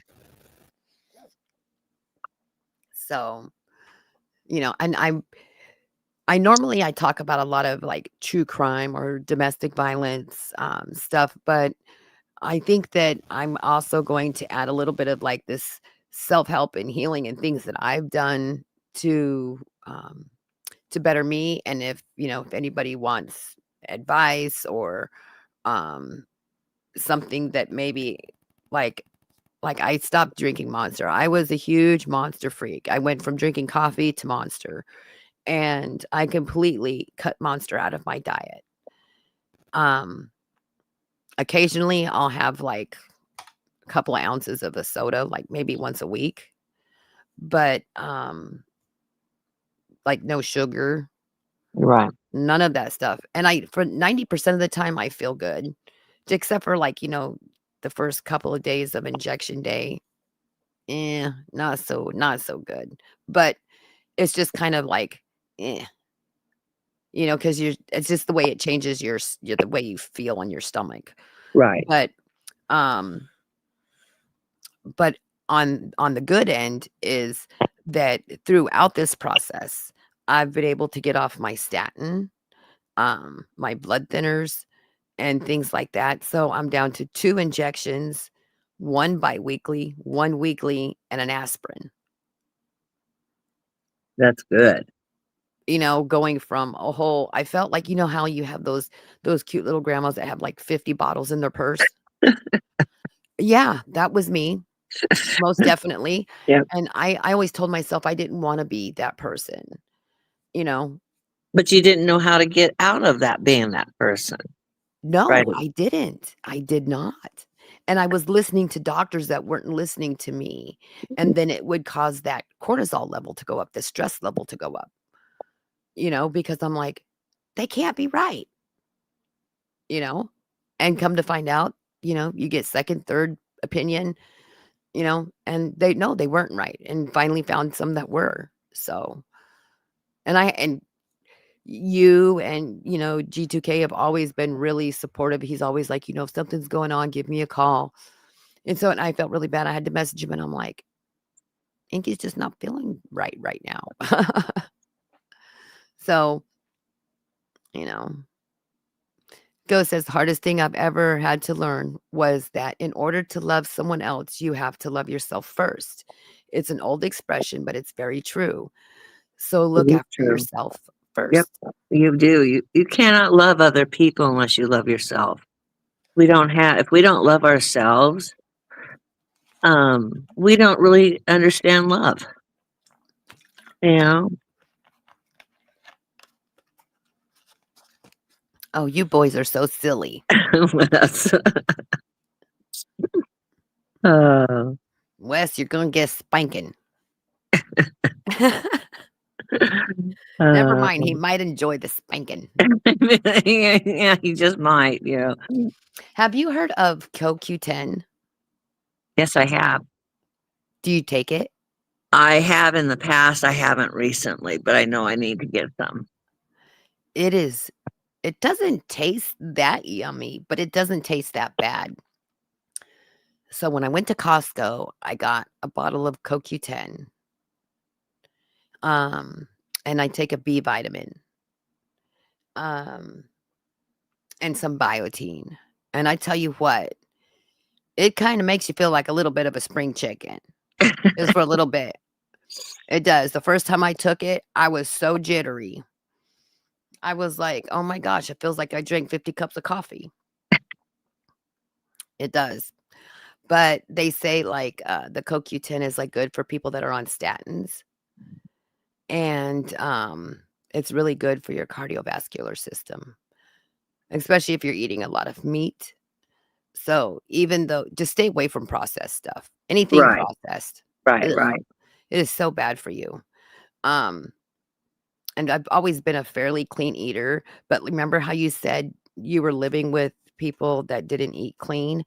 And so when, I was around some of my other family members, they everything that they bought was very, very processed, very already made, and I'm like, "That's so bad for you." Mm, And but because that's all they got, it I ended up eating some of it, and it just kinda makes you feel poopy and heavy, like, not heavy as in weight, but, like, heavy in your stomach, right. and then you get accustomed to eating that way, and it affects you mentally, physically, health-wise, you know? Yeah. Well, I You need follow several carnivore doctors and people, on YouTube and stuff like that, and so, and then I've watched some keto people, and some of the keto people have been okay. Some of them, they're way off, you know, they they they're s they haven't found their direction yet and stuff, but it's okay. It's not I some of them some of them I just enjoyed watching their journey.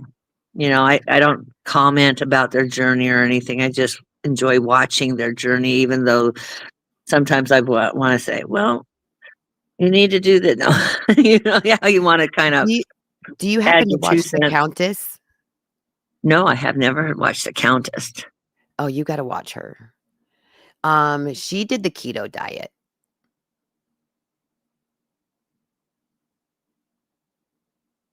I'll have to find her. Um, Hold on. Traveling Fools, good to see you. Welcome in, hun. Let me, hold on.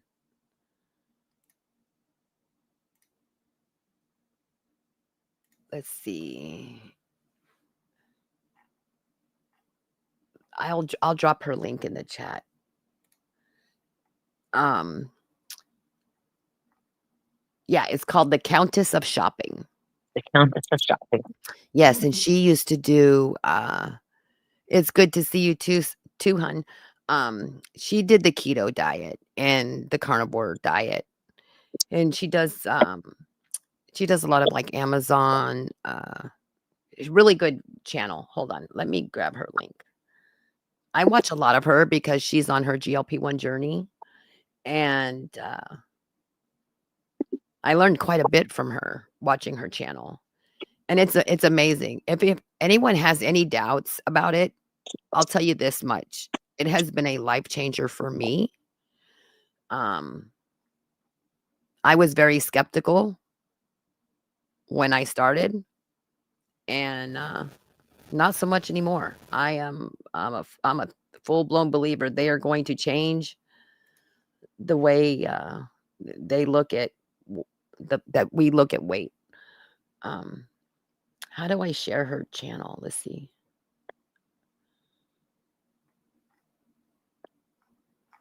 Do I just go to, more? Share channel, here it is. Copy channel ID. Wait, share channel.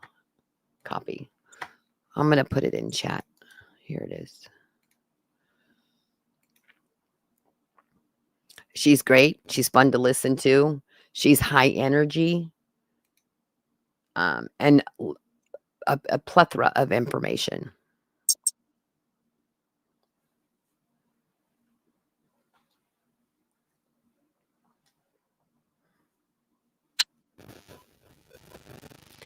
So you can grab that.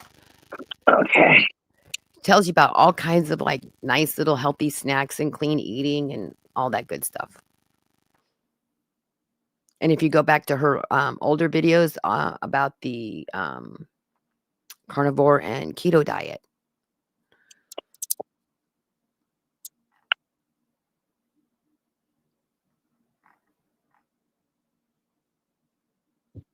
Well, yeah, I definitely will. My dog is knocking blankets all over the place.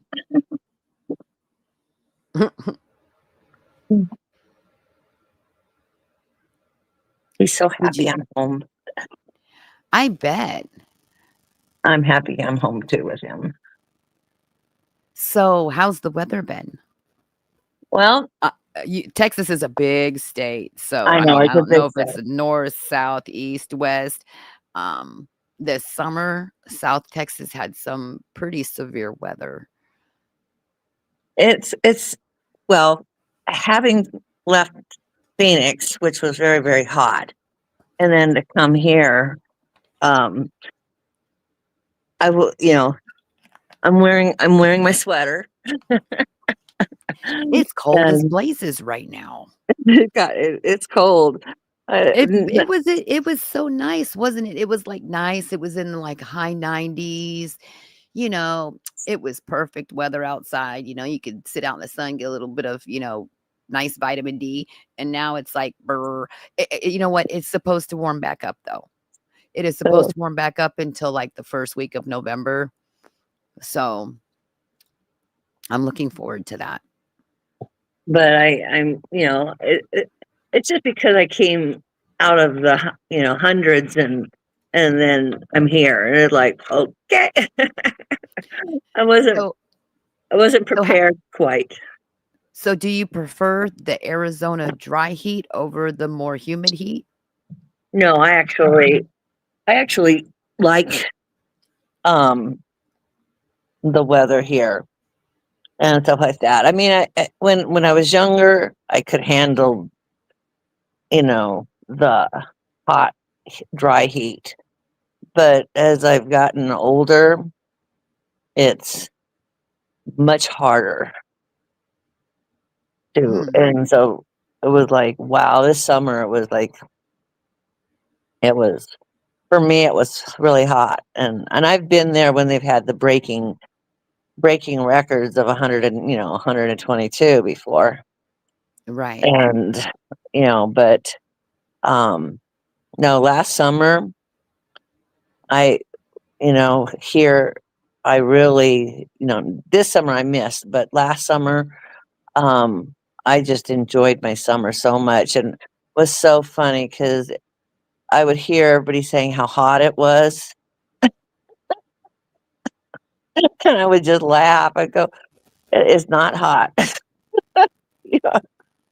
I liked, Arizona has these things called, like, monsoon season, Yeah, where they have, like, these huge dust storms that come through. Oh my gosh. yeah, we had several of them this year, plus a lot of rain. Normally, we don't get when we've had well, when I lived in my apartment in Phoenix, the last place I had lived, not where I was staying, we'd hardly ever see rain. But you could drive a few miles out, and then you would see the rain. Because I guess I lived more inward more in the city, so it didn't get as much rain as you do outside, or the further out you go towards the edges of the city and stuff like that. So, but no, I got to witness a lot of rain, um, the dust storms, and you know, I didn't have to. I wasn't driving in it, but I have driven in those haboos and dust storms and stuff like that. They're Um, crazy. they are crazy, you I know. think the first time I ever saw one, I was in New Mexico, and then, later on in my years, I lived in Arizona for a while, and man, this big old wall of dirt come through. It's like you're getting sandblasted. But where I live, it's kind of windy. Where I live now, we get some heavy winds and stuff like that. Um, and because it's cattle country, it's got a lot of plains and stuff like that. So the wind just keeps traveling by. That sounds like Odessa. No, that's much south of. My brother lives in Midland, Odessa area, Oh, really? but no, I'm not. Odessa's kind of like the deserty part of Texas, kind of Mhm. like El Paso's kind of deserty, and then, more inland you get towards, Georgia, not Savannah?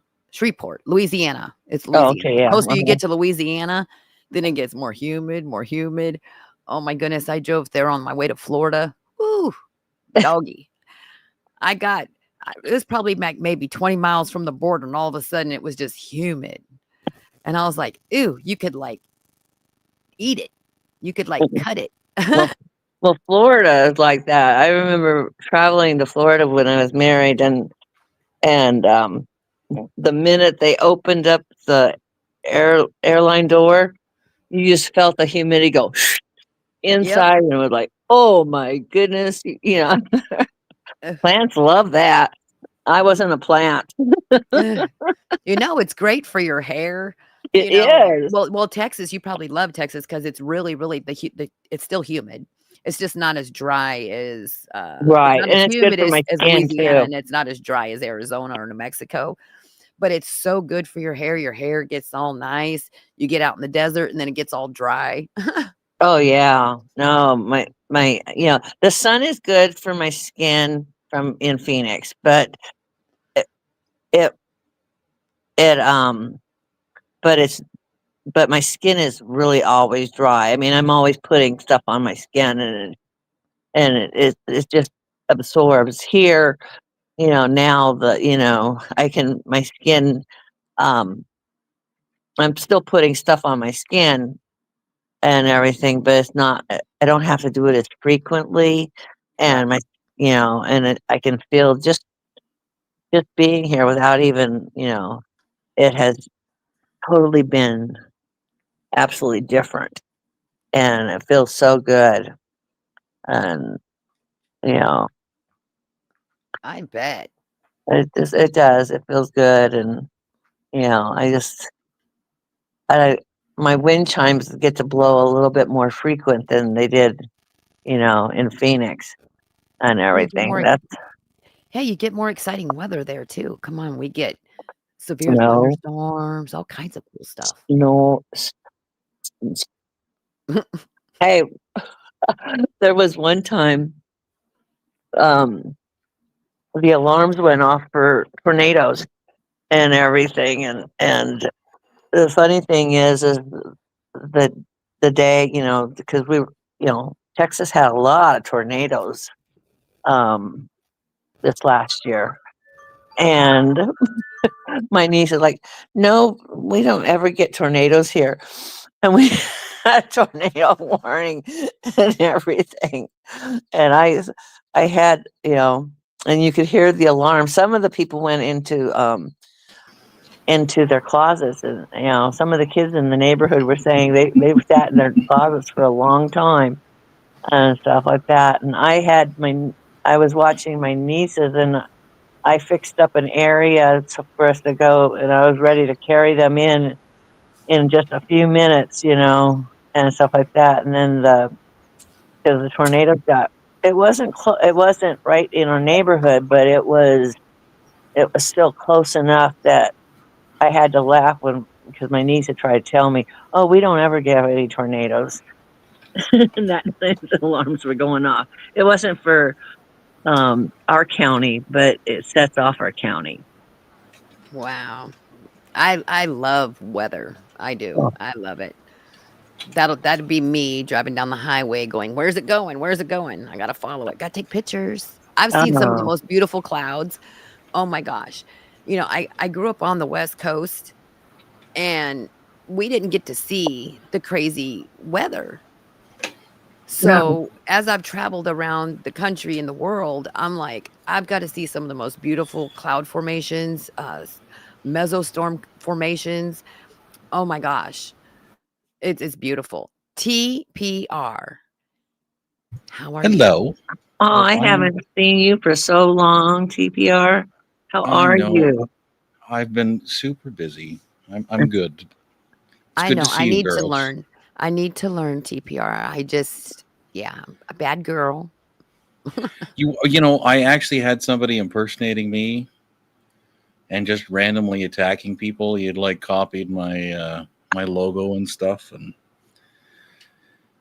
yeah, I had to undo an awful lot of crap because of it. So yeah, be careful with people. You know what? I just totally spaced it off. Maybe it's just because the people I do normally have come to visit my channel, I should say our channel because it's all of ours. Uh, I don't really get a whole lot of the riffraff. So yeah, but you're right. I do need to. Wait, There's I'm only not been one riffraff. gentleman. No, Woohoo! there's only been one weird. Oh, and he's blocked. So I can't remember what his name was. It was some gentleman, and I don't know. He was just asking some weird questions. But it is so good to see you. Well, it's good to see you guys. Like I said, I haven't been around because I'm too busy. Mm, That's okay. it's okay. Yeah. I haven't been around either. I felt like I was saying this in the beginning.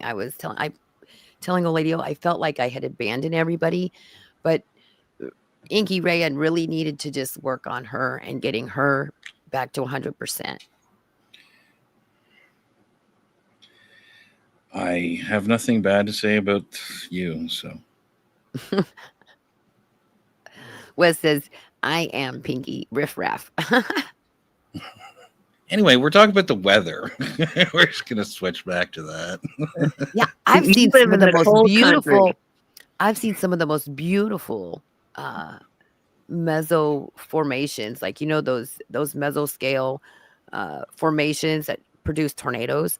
Oh my gosh. I have some of the most beautiful pictures. I even got like a 360 I can't remember the name of it, camera to put on top of Hmm. my car. Oh, cool. And I had some of the most beautiful things I've ever seen in my life. Hmm. Yep. Wow. I'm just sorry. I'm looking for a photo for you. Oh, okay. Oh, Lady O gets pretty cloud formations out there too.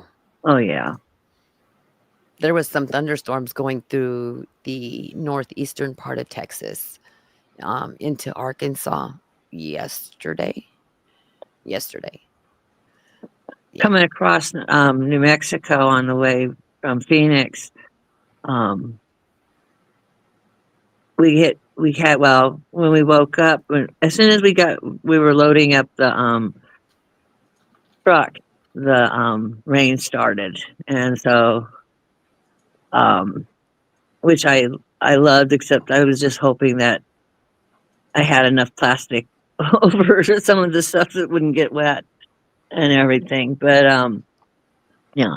But oh, I was enjoying looking at those clouds, and there was some,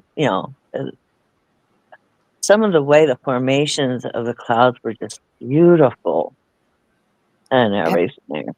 Have you ever heard of? I know I'm going to murder this. I know I am. I just know it. Um, it's called the bear's cage. So you have like this mesocell, right? Mm-hmm. And inside where the like the little tornadoes are produced, there's this beautiful ring, and like you can see it from a distance. It'll be like this big, beautiful purple and blue color inside of it, but it's like this big giant ring that kind of just like goes over the top of you. It's very dangerous to be in there. I'm just saying, but it is the most gorgeous thing I've ever seen. And I happened to be driving and thinking for some reason, I don't know why, that I could outrun this thing, right? No. I ended up cutting through part of it, and I didn't know if I was in heaven or if I was like, or what. It was like so beautiful. It looked like you were in heaven. Look at that. That is a beautiful sheet of rain. Oh Oh my wow, goodness. That yeah. is a little rain wall. That is gorgeous. Yeah, and that little building there is probably 20 stories tall. It's a Holy crane moly. elevator. Was that hail I in think, there? oh yeah, that's why we call it Big Sky Country. Wow. Where's that Yeah. at? Just north of Montana. Wow. You guys had some crazy weather up there too recently this summer. This summer actually hasn't been, well, I mean, it's been wetter than usual for a desert, but hasn't been terrible. Not as hot as it usually is. It's usually 100 degrees every day In for the Montana? entire. Like I said, I'm north of Montana. I'm in Alberta, but Oh. Wow, but it yeah, gets it's that warm usually up there? quite. Oh gosh, yeah. There's no water. It's an arid. It's classified even on Wikipedia. It's semi-arid, Huh. right? So it's so dry. There's no water to moderate the temperature. So like it gets minus 50 Celsius and it gets to be plus 40 Celsius. You can Wow. swing either way. That's Wow. crazy. I wouldn't have thought it got that hot there. Oh gosh, yeah. Wow. I wish I could if I knew where I stuck all my photos, I could share them. Let me see. Well, I mean, I have hundreds of them, but I don't know what I did with them on my Facebook. I think I just posted them to my wall, and I'm not looking through 1,000 photos. Like, I know exactly. I'll see most of mine is videos because I got that Insta 360. That's what it is. I got an Insta 360, and I have some amazing videos and photos, but I don't know exactly where I put them all. Oh, I think they're on my external hard drive. But oh my goodness, I'll post them on my community page from my phone because I have some on my phone. Most beautiful things I've ever seen, I have to say. I really didn't know if that was a bad decision for me to try to drive through it. And I was really questioning my judgment at that point. But then I looked up at the sky and I was like in awe. And I can see why people end up passing in severe weather situations like that because it is so beautiful. I think that's why there's people who really go for becoming storm chasers. They just Mhm. really they see the beauty, plus the adrenaline, but they see the beauty. Oh, that's gorgeous. Look at that fire sky. Gorgeous, gorgeous. that's Sweetgrass, Montana. Those are the Wow. Sweetgrass Hills. Gorgeous. I have never been to Montana. I sing this song frequently, but I've never been there. Me neither. Well, just a little bit north of there, God drew a line, and after that, it's polar bears and moose, eh? And then you have to take a kayak everywhere because you gotta portage, eh? Eh? It's so funny. Dan Aykroyd is from Canada. Yeah, he's a Uh, Toronto police officer. huh? He was a Toronto police officer. Really? Yep. I didn't know that. Um, and it's one of those things. Like I lived up in the Midwest. I've lived all over and traveled all over, and they always say "a." Mm-hmm. It's just something that's cute. Well, they also say that out on some of the in the different Indian communities and stuff like that too. So Oh, they it- do? yeah. Oh, wow. Except you give a little at the same time you're giving a, you know, you kind of jet your head and point with your chin. Which Oh, what's up, eh? Oh, it's like, isn't it, um, like Australians? Maybe no, maybe it's, the English. They say "oi, oh yeah. Oh yeah. oi, oi." Oh, and the Um bears. Yes, those are fuzzy killing machines of love. Fuzzy killing machines of love. I was just watching YouTube videos on polar bears, and I was like, I want a little pet polar bear. They're so cute. You don't. They're the only land carnivore that actively, in North America, that will actively hunt humans. Polar bears? Yep, Really? they will hunt and kill you. Wow. They look so cute and lovable. Well, so do bears. Bears, people have trained bears before, like little pet Well, bears. Those are grizzly bears, but don't catch a grizzly bear in a bad mood. Or if you have bacon. Or if their babies are around. Yeah, that's usually the way that you do get killed. Wow. California is known for their, I think it's a brown bear. Yeah, well, it's a black bear that's Or got black brown fur.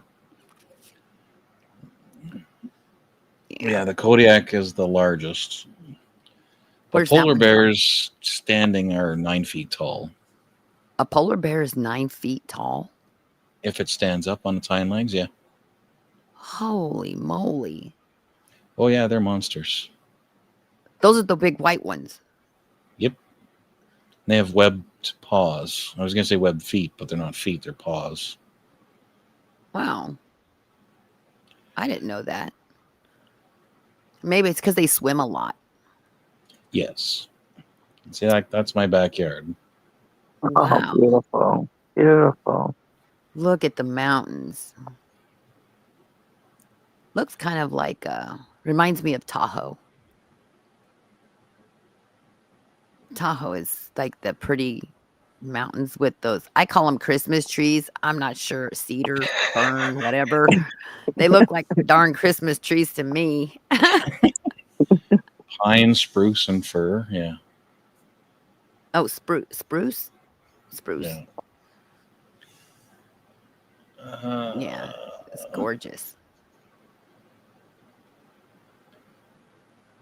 I'm just looking for my other one. I think everybody's seen the other one. Is but that a canoe or kayak? it's my kayak. I wanted to get one of those. It has a hard bottom, but you can blow it up. It's like a travel one, Okay. and then you can stand on it. Up to supboard. I wanted It's to like get one of those. stand-up paddle. Yeah, I wanted to get one of those so bad this summer. Maybe next summer. It just looks like fun.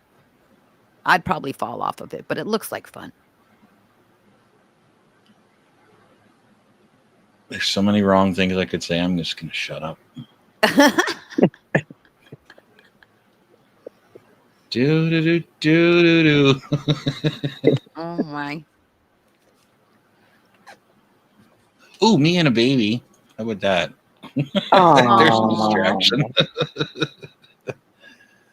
That is my 5th godchild. oh wow. Wow.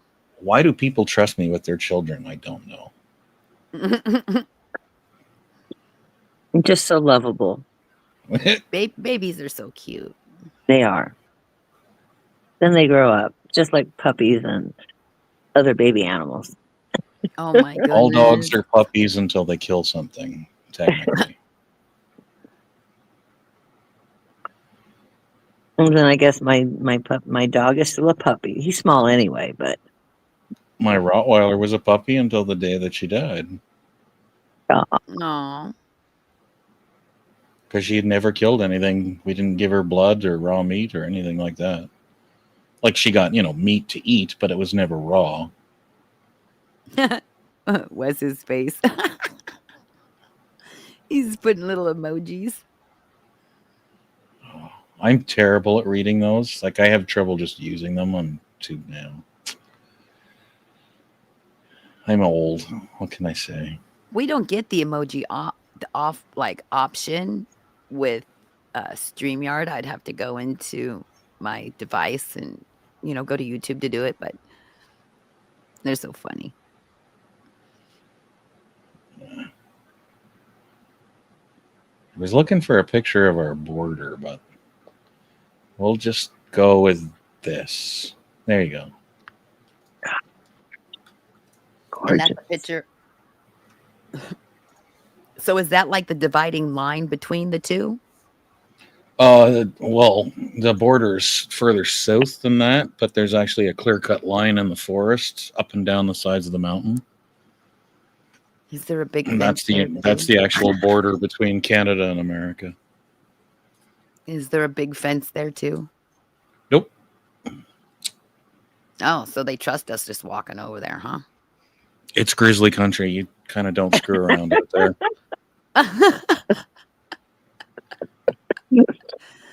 Be like, go ahead at your own risk. Maybe that's no, never mind. Maybe that's what we Well, need on the southern border.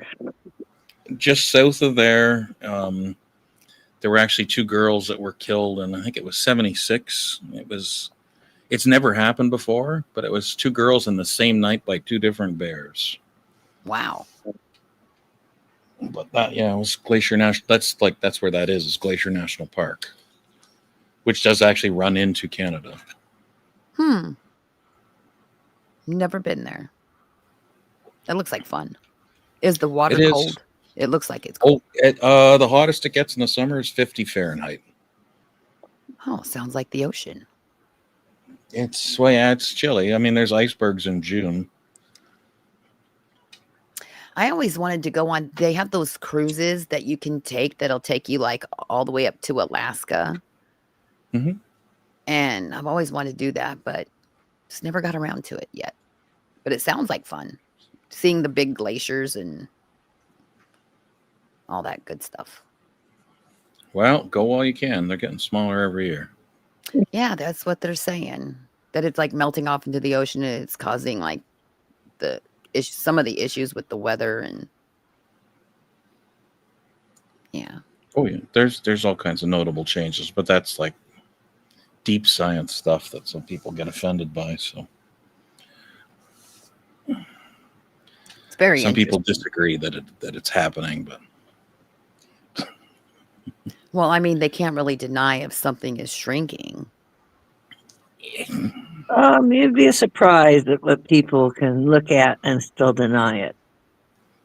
I can Yeah. tell you that the sun feels hot, more hot now than it did 20 years ago. maybe that's just because you're more delicate. Maybe, I hadn't been in the sun a good 5-10 years, like just sitting in the sun. And I'm like, dang, this stuff is kind of hot. Like after a few minutes, I think I spent 2 weeks pink just from, going out in the sun, and it's just so overbearing on my skin. Yeah. But it was amazing. Yeah. That's good for you. It makes you feel better. It does. It is supposed to help with like depression and Yeah. That's why they have like red light therapy now. And sometimes they'll say like if you have depression, you go tanning even from the vitamin D. Yeah, you can get sad lights as well. Oh, really? Yeah.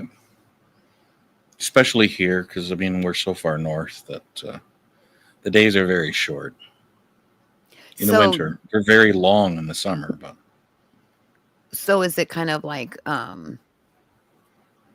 so is it shorter there than it is like in the central US? oh gosh, yeah, Really? oh yeah. Hmm. I'm 49 degrees above the equator. It's yeah, it's quite a distance. So how long are your daytime hours? In the summer, it's 13, 14 hours. But in the winter, you get the opposite. It's 13, 14 hours of darkness. Wow. So you go to work in the dark and you come home in the dark. Yep. If I Very still in- worked, yeah. wow. And then you go further up north. It even gets you have more daylight depending on the time of the year and more night. I have a picture on my other computer of a 3 hour long day. No way. Really? Yeah. It's up near the Beaufort Sea. Holy macaroni. Yeah. Does it go dark or is it just like where is it? It's like it's the northern coast of Canada next to, the Arctic Ocean. You know what I Oh, mean? so Like that's way, way up. so is it like is it Alaska that where they have like it's like dusk, but it doesn't how do I explain it? How they say like it's like dark most of the time or something, where it's never really bright. Yeah, it's dark all the time, or in the summer, it's day all the time. And it screws people's sleep patterns up massively. Wow. And so I used to work for a trucking company, and we used to have trucks out on the ice. And yeah, it's like dark all day. You drive the trucks out on the ice? I didn't drive the trucks. I just worked for the company, but yeah. You've never Okay. seen those kind. You should. I've watched some of those TV shows where the guys are driving on ice. They asked our company to actually appear on that show. Wow. We There said is no no because way. they wanted characters, right? And we don't want that as a reputation for our company. So Right. There is no way on God's planet that you would get me out there driving on frozen water. I won't even ice skating only if I know that the floor is solid underneath. now you're gonna make me look for a picture. No, there's Damn it. people that go ice skating on real lakes. Oh Like, yeah. No, I know. and I'm like, there is no Patience. way. Ain't gonna Patience, happen. child. Patience. My luck, I'd fall in.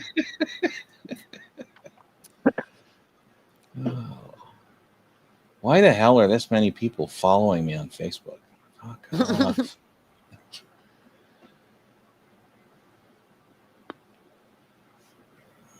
I'm not that exciting.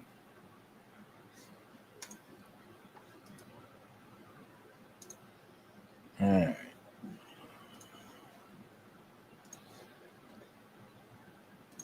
Wow, old lady, this is the longest I've been live in probably a year. Now, what did I they do with missed stream it. there? There it is. Yeah. See, that's me skiing on a frozen lake. You don't worry about falling in it. No, you're gonna die if you do. Oh, most definitely would. Yeah. Oh yeah, you'll go to sleep. They'll find you in the next ice age. Canada isn't actually snow all year round, just FYI. We do have summers. Well, you said it got up to like 100. It does. Hey, I just found out this year you guys get tornadoes up there too. Yes, we do. I about fell out of my chair. I did. I have a All kinds of video of a storm chasers were rotating up there. funnel cloud over my house, but it's not handy. There Like was all I kinds can't of storm grab it. chasers up there this year, and I was like, "There's tornadoes in Canada." Yes. I had no idea. I didn't even know you could get tornadoes in the fall. But yeah, anywhere that there's a warm mass coming up against a cold mass, yep, you get severe weather. I learned a lot this last year. I had a lot of time on my hands. Yeah. That's really pretty. Now I have tried skiing before, and then I found out I had muscles that I didn't know I had because they hurt. Mm-hmm. That was I was like, holy moly, I have a muscle there. And being me, I'm so short. So if I got going too fast, I'd just sit down. Yeah. I should have stayed on the bunny slopes longer. Well, But it was a lot of fun. Yeah. Well, that was So all now is it cross harder to country. do cross country? Oh, it's like jogging on ice or jogging on snow. Wes would like to know what camera you're using. Who, me? Uh-huh. Oh, TP. Okay. Well, shit. I have a Canon T80. I used a GoPro for my videos. And when I was out, I was using an iPhone 10 for some of the photos. It's kind of like they're all different kinds. How do you like that GoPro? Oh, it was awesome. Just unfortunately, the battery got old, and it exploded inside the camera, and I can't Oh, take the no. battery out anymore. So that's a life.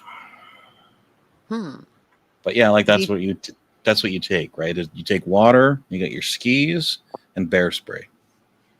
Because if you run into a grizzly in the middle of winter and it's awake, you're in trouble. And bear spray works better than bullets. Really? Oh yes. Bullets just skip off their skulls. Bear spray blinds them. It makes them run away. Interesting. Now, if he's awake in the winter, he's going to be very upset. Yeah, and very hungry. Yeah. Yeah, because And aren't they I'm a supposed to 6 sleep foot all tall winter? steak. He's like, I'll pip you off limb from limb. Well, they can swat you and snap your spine in half. So yeah. I can't even imagine how big their fingernails are. They definitely need a manicurist. I'm just saying. Well, some people like their nails really super long, and they get their nails done really long for their manicure. Yeah, but a bear's hand. Oh or yeah. paw, Oh yeah. Well, I the called it a hand, hand. Yes, I the did. paws, I humanized him. the But like paws. the paw is bigger than my face.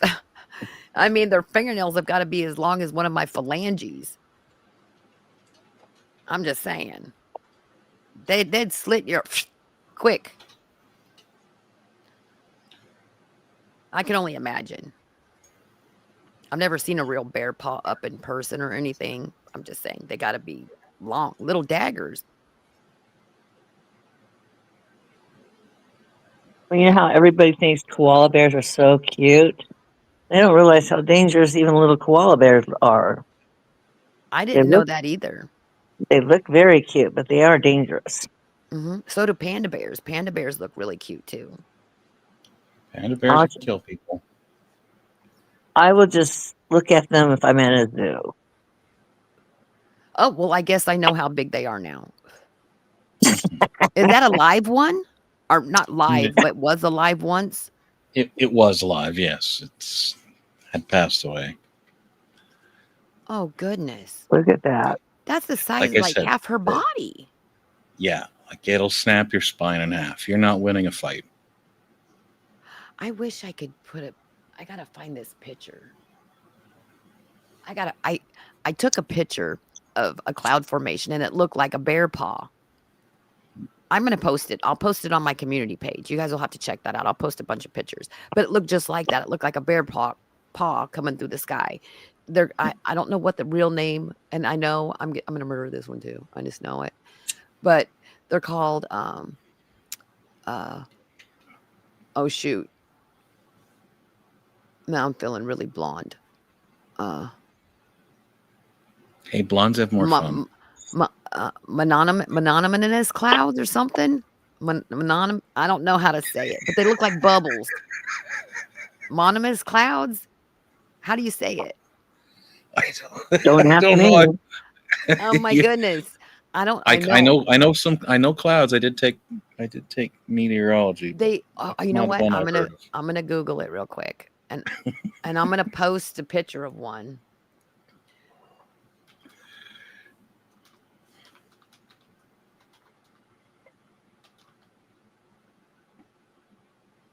Uh Monomus clouds.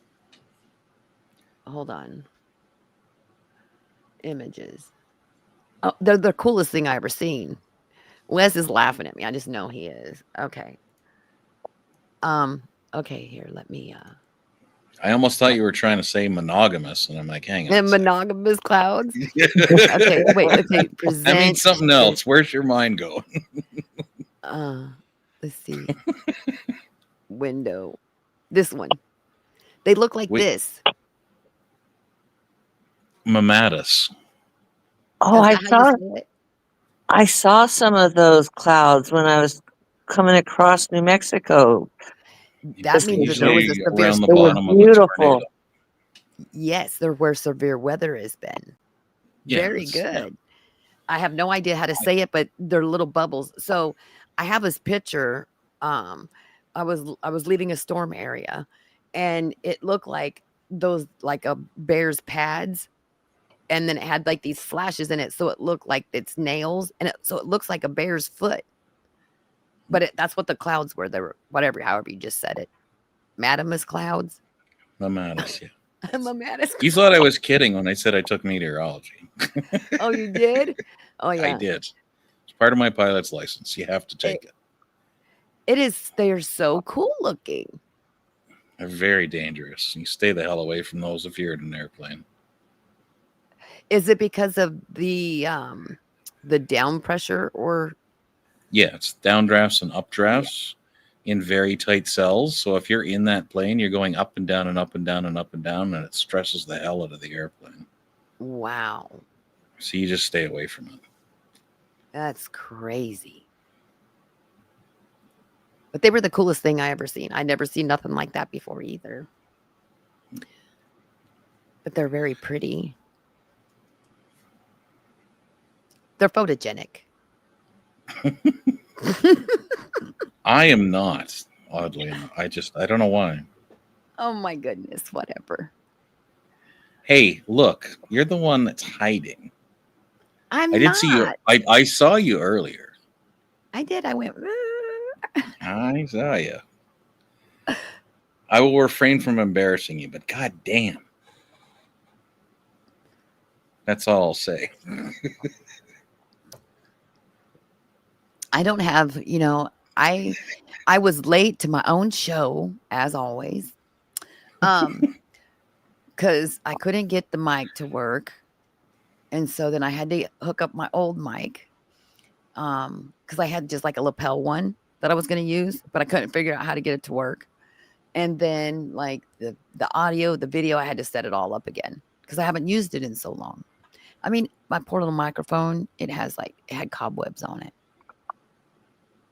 Yeah. So, yeah, Well, I'm gonna have to keep technically, her I could dusted help off. you with all of it, but I don't really think that you want to get super deep into IT tech stuff. So I got it's a CJI or DJI lapel mic, and it Bluetooth, but you can also connect the receiver part to the computer. But I couldn't get it to see it, like it saw it, but it didn't see it, if that makes sense. So I'll Hmm. have to do some troubleshooting on it before I do my next live because it would be much easier than having this big microphone in front of my face. So that's what I was trying to do, is trying to like kind of downsize things a little bit, make things a little more simplified, but then it just convoluted it, and then my stream was late, and yeah, I felt bad. Like I said, I don't want to go super deep into it because it's not that kind of a stream. But it was it the first time you ever connected it? Mm-hmm. Okay, that's I've why. connected it to my phone before. Yeah, you probably still have to reboot the computer after it's connected the first time. Oh.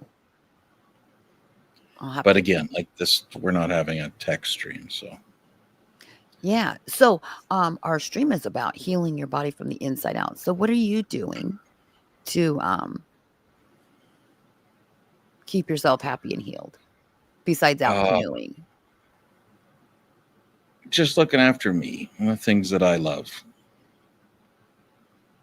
I went through not the same thing as you, but I went through an exceptionally abusive relationship and had to relearn that I like certain things and I enjoy them, and it's okay that I can enjoy them.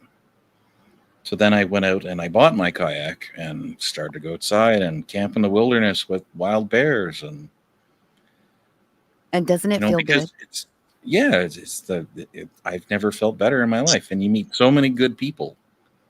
You're just walking down a trail or you paddle up to a dock. There's no motorboats allowed, so every single person has either walked there or paddled there, and everybody's like, "Hey, how's it going? Hi." It's nice, good people. There's no anger. It's not like, "Oh, I've got this and you don't have that," and there's no crap. It's just, "Hey, how's it going? Good to see you." Exactly. But I mean, I was in the middle of hiking and I got, Frank doesn't hike like that. And I'm like, holy fuck. Like, you know what? Why don't you just go back to Frank and leave me alone? How about Oh, that? That's Wow. kind of when She I hit said my that, limit. huh? Yeah. She said those words and I was just like, you know what? How about you just go back to Frank and fuck off? That's some narcissistic behavior. Yeah. people don't need to compare other people to other people. No, We need I to learn to agree. just accept people who they are rather than, you know, try to compare them to other people or try to change them. Yeah. I mean, if you're happy with the other person, then you should have stayed with them. It's Right. like, So I'm what not, happened? I'm not them. Makes you wonder what happened between her and Frank. Did she say, "Oh, you're not like Bob, Frank"? No, well, as far as I know about him, because I just stayed out of that previous relationship, she's cheated on him multiple times, and I mean, she cheated on me multiple times, and made me feel guilty for it because she's great at manipulating people, and like manipulators do it like it's a soft, slow approach, Mhm. and it's a lot of gaslighting. It's undermining you. It's making you feel like maybe I am a piece of shit. Mhm. Like they do it slow and gentle, and then all of a sudden it ramps up to getting beer cans thrown at the back of your head, like while you're not looking, full beer cans. Like you crack my skull open with that. Wow. Like it's insane, and you accept it because you're like, I deserve this because they've conditioned you to do that. Right. And I just learned at one point, and when she just said that stupid thing, like, "Oh, that's not how you hike. That's not how Frank does it." It's like, oh, you know what? I'm done. You know, Like I just I You have woke up.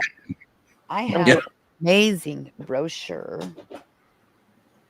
Um, just one second. I have an amazing brochure. I did mention in the beginning of the stream that I went to this. Um, normally you would think like going to like a DV or a sex trafficking conference would be very like down, but it was actually very enlightening. And the people I got to spend my time with there was amazing. Everything from the Bureau of Investigations to um, this amazing company called Animal Advocacy Program. Hold on one second. The Animal Advocacy Program. It's my Mhm. little sippy cup.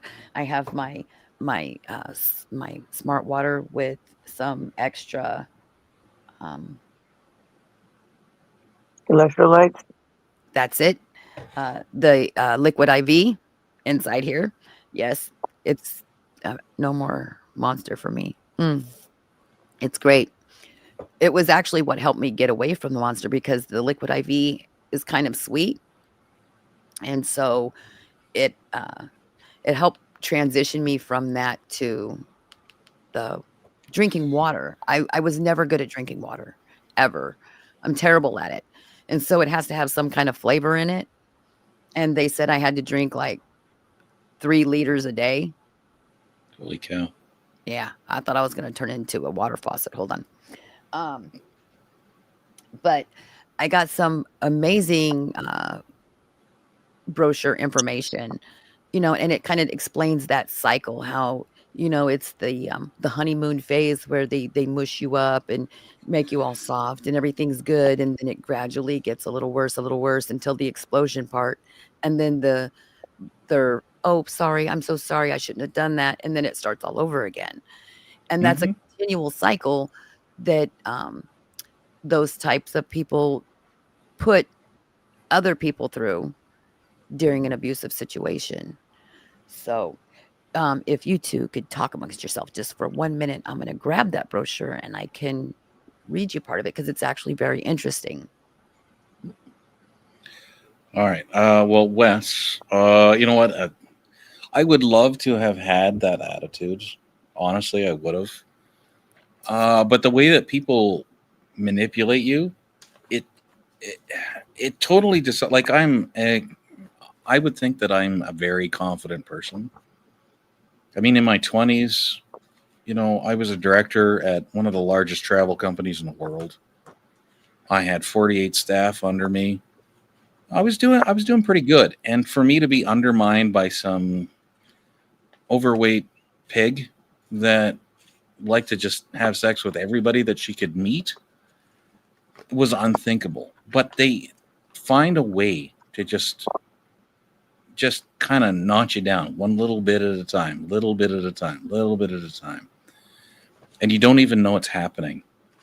And then one day you look at your phone and there's 97 missed phone calls from her because you don't want to talk to her because she's trying to reestablish that control. And it's like, how in the hell did I end up in this situation? Before I was 30 years old, I lived in 10 countries. I had handled hundreds of millions of dollars of contracts for airplanes, signed my name to like my passport, used that to sign my name to aircraft, to ensure for border security that, everything was on the up and up. And all of a sudden, some pig convinced me that I was a piece of shit. And I'm like, how did this happen to me? It's a little bit at a time. They're really good at it. Very good.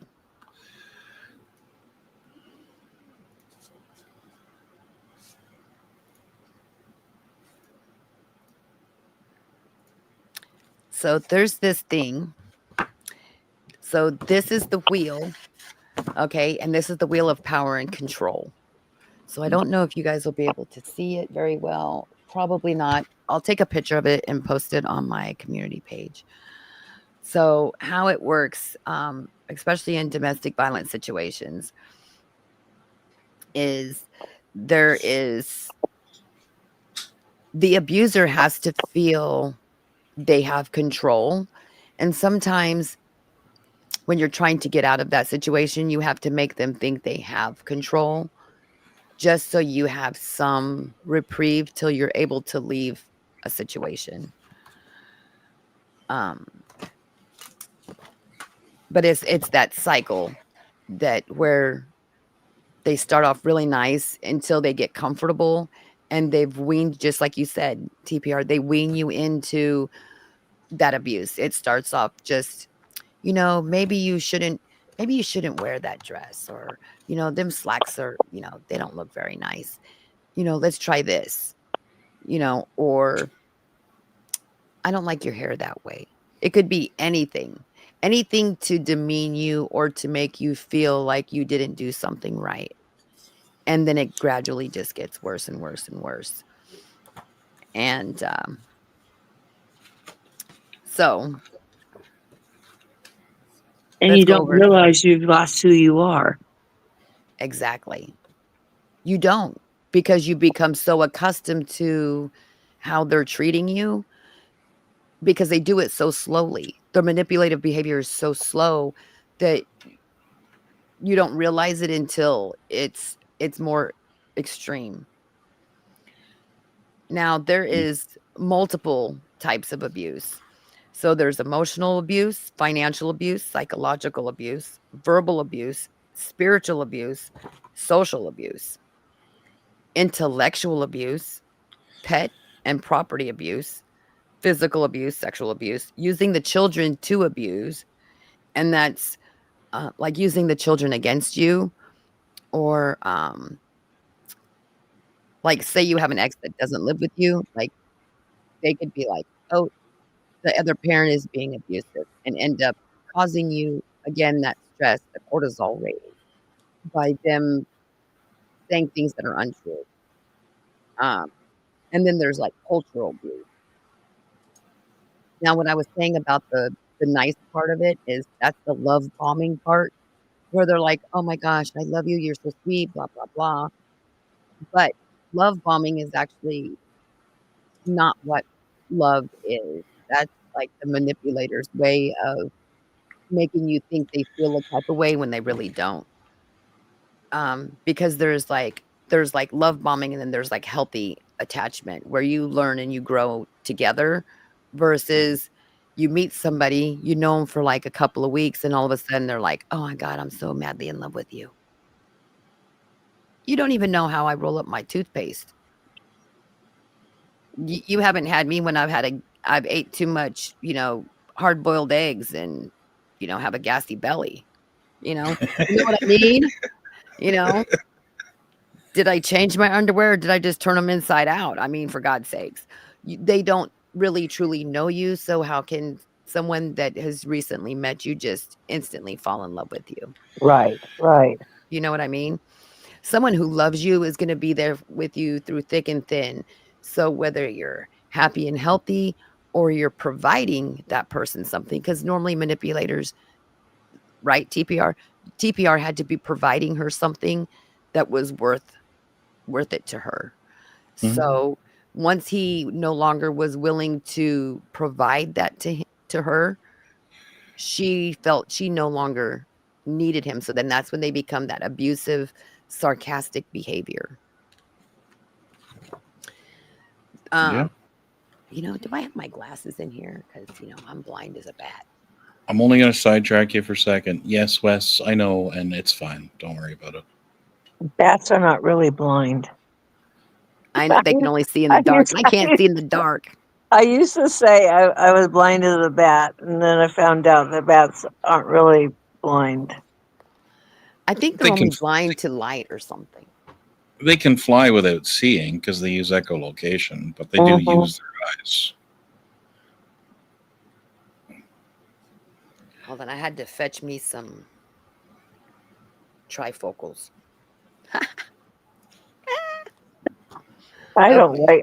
like bifocals or trifocals because You actually did your hair before you got on this stream, didn't you? Don't lie. Mm, mm, mm. No, this is the way I wake up. I don't have no makeup on, Yeah, no nothing. shut up. You're Now, so full of now, shit. now, did I curl my hair? Yes, I did put some curl in my hair.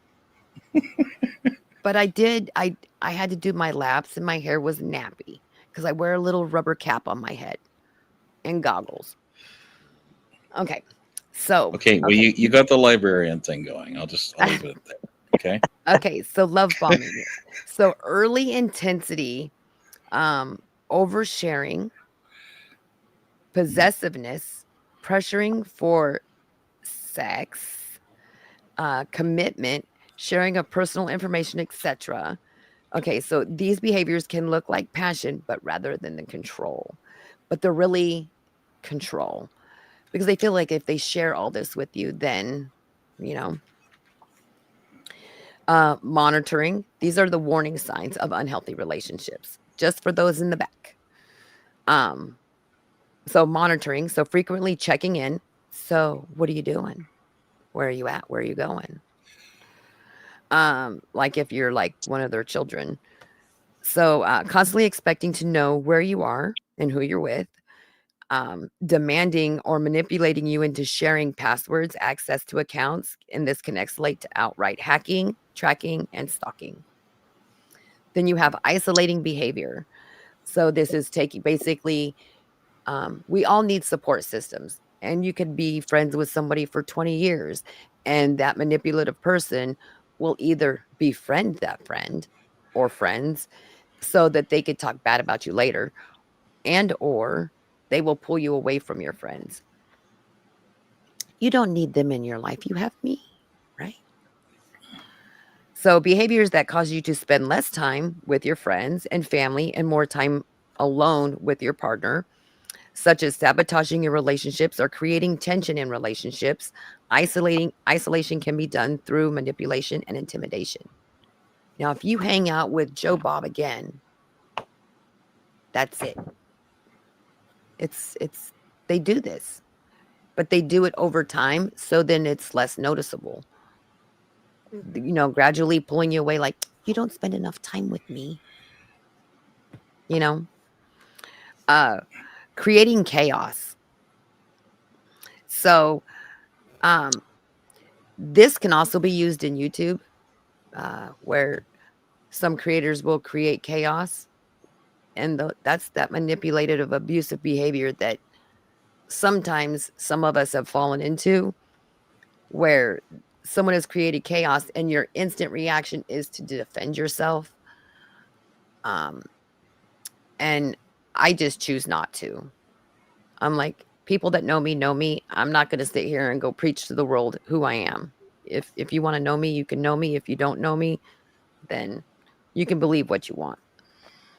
But at any rate, so creating chaos, behaviors that include accusations, extreme jealousy, behaving in ways that cause you to feel insecure, like you don't hike the right way, TPR. It's abusive behavior, but we don't really. Sometimes there's some behaviors that we don't think are abusive. We think of abuse as like it's physical or sexual or stuff like that. But just causing that little bit of chaos, or criticizing you, that's all. It's all abuse. The person that loves you is going to tell you you look nice in this outfit, or they're not going to constantly be ridiculing you. And then, of course, you have the violence and threats. Healthy attachment is setting and respecting healthy boundaries, being aware and responsive to each other's needs, and building love slowly over time through shared experiences. Then you have trust and respect, respecting each other's right to their own feelings, their own friends, activities, and opinions. So when you think of marriage, you see these two little rings, and you notice those two little rings are not on top of each other. Those two little rings, they kind of cross over. So you have your life, they have their life, and then you share a portion of your lives. You don't have to share everything. Everything. You share a portion.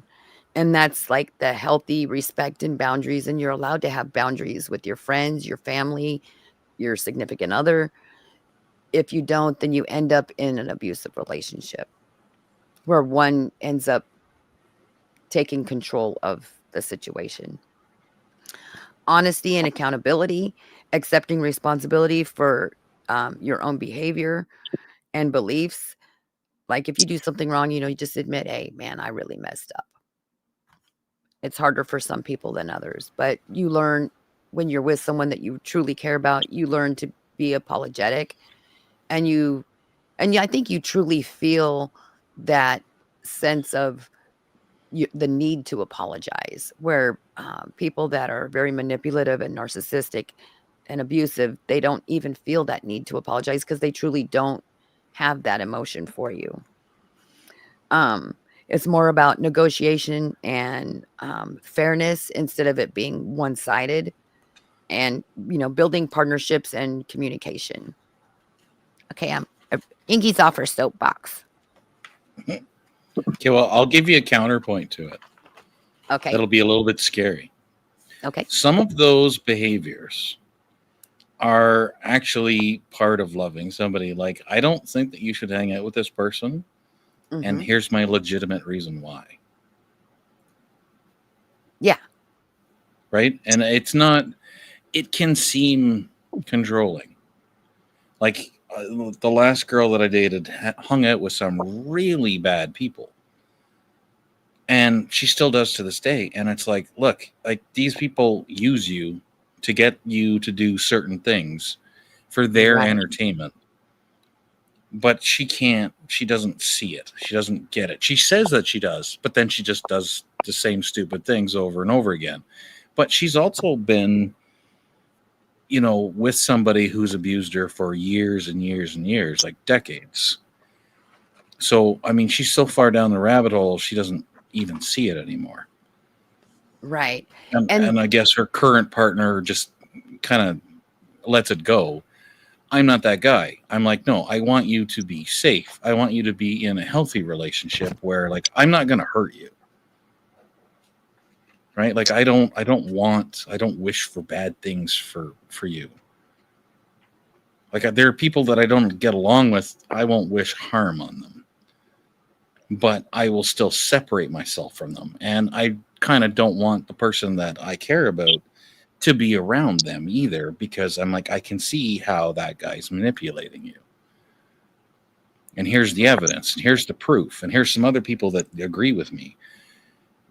But at the end of the day, like, if I have to shove it down your throat, that's when I'm becoming abusive to you. And that's when I need to step back from it. You know what I mean? Because, like, if I'm shoving my opinion down your throat, I am controlling you. And at that point, it's no good for anybody. right. And it's just a way of um maybe just explaining that to her in a softer way. So, for instance, like if I was to address you, say there was something I was unhappy about, Hmm. um, and I was to address you with it, instead of me saying, TPR, you made me feel this way, because that's immediately going to put you on the defensive. Mm-hmm. Instead, this situation, TPR, made me feel a type of way. Now, that does give you the option to be like, well, that's your feelings and, whatever, right? But it doesn't put you on the defensive as much, unless you're a highly defensive person, and a highly defensive person is automatically going to feel that way anyway. And that's their own traumas. That is a trigger for them. But it's a way that we address people in certain ways. And let me say, being as sick as I was pretty snappy probably 90% of the time, because I felt like such dirt. Was it an excuse for me to be snappy? No, it's not. Um, and I wish there was a way that, I could have handled things in certain situations a little easier, but I really didn't have patience. I didn't have the energy to explain a lot of things. Although most of the time I tried to attempt to, but there was a lot of times that I was very short fused, just because I felt like dirt 100% of the time.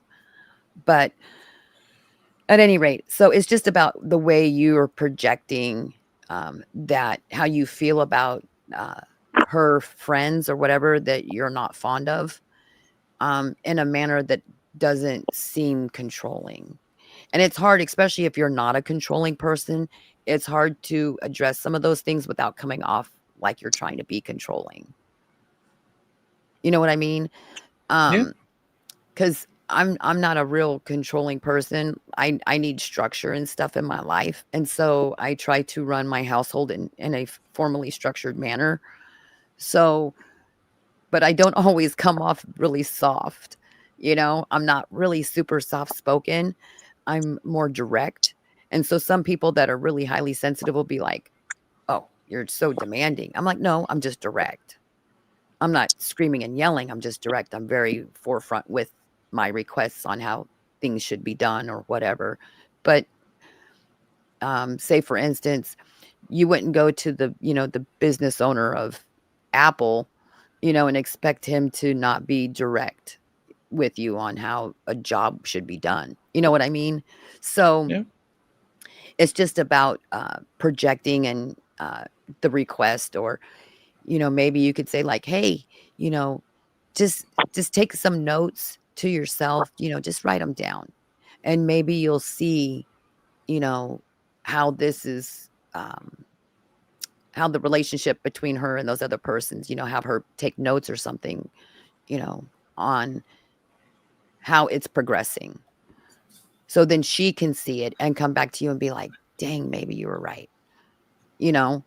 So I guess it's just the way of the presenting that information to her to get her to, see or understand the position she's being put in by the other person.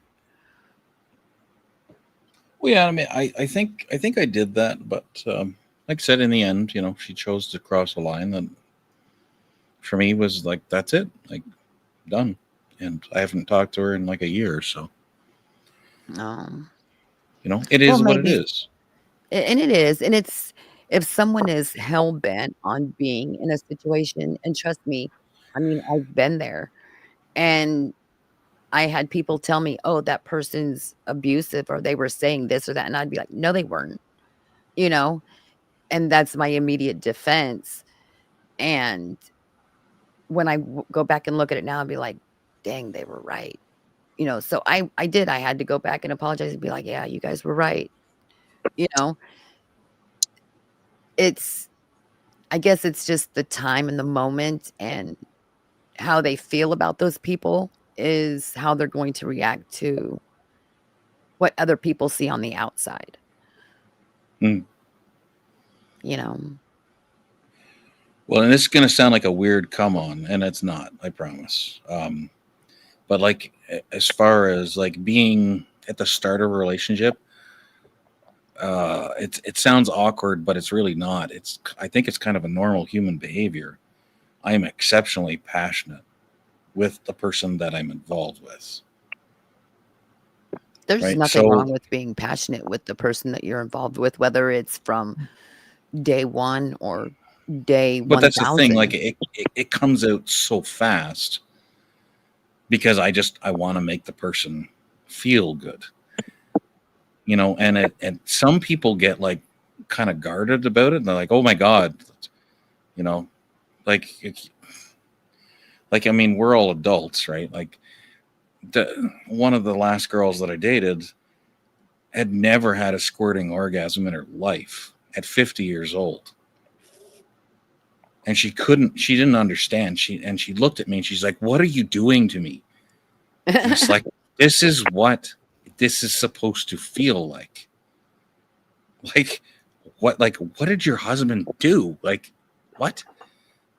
And like, it kind of threw her for a loop that somebody would take that much time and attention. And it's like, that's what a relationship is supposed to be. I'm supposed to be looking after you, like for Right, all and of your and needs, some and not just some some. men don't. There is some men that do take their time to make sure the female is happy before they are, and then there's some that are not. And I've even heard situations where, um, like, maybe they just don't know how. Yeah. Like, the guy just doesn't really know how to become that one with that person. You know, it's not they're not intentionally trying to be self-serving. They just don't know how. Well, Like and that or they've part of never that, been with a woman that said, "Hey, I like this," or "I like that." yeah, There's that's been women that's that have that's the never had thing. certain things. I mean, I was one of them at one time, and I was just like, no, no, no," and I had to be taught,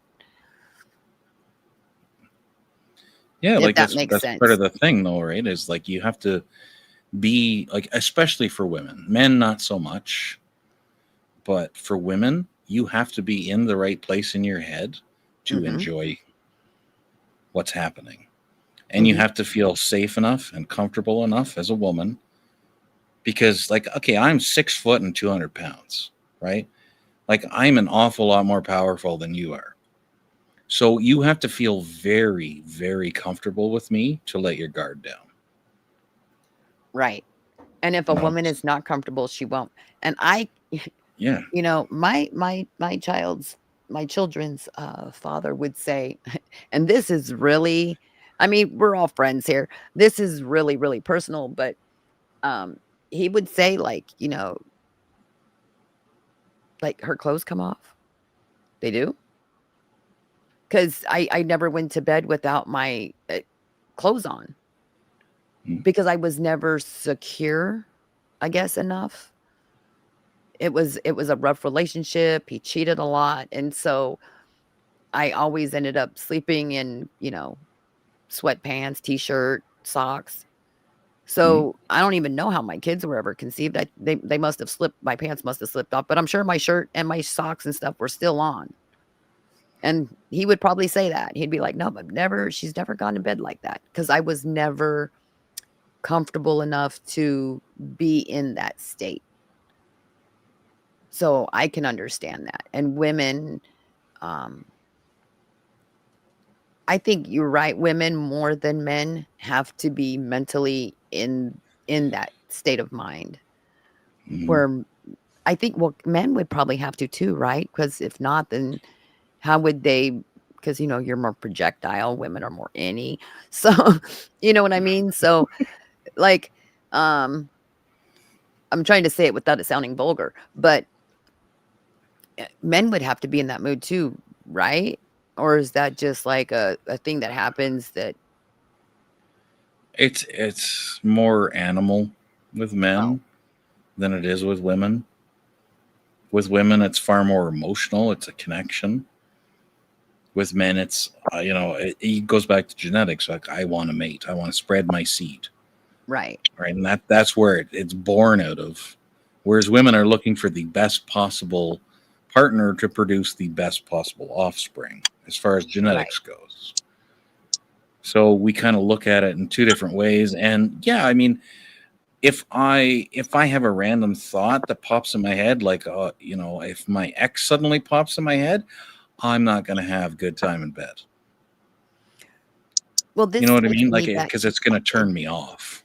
it does. This takes me back to a lot of the true crime things where recently there's been like 3 different female teachers, and these teachers were not bad looking. Like 2 of them I know were hot. I didn't know them personally. I'm just saying I saw them. They're hot looking women. And these moms of these boys, one was a girl, so there was 2 boys and a girl, these different states, different teachers. Um, and mom got a hold of the information about what was going on, right?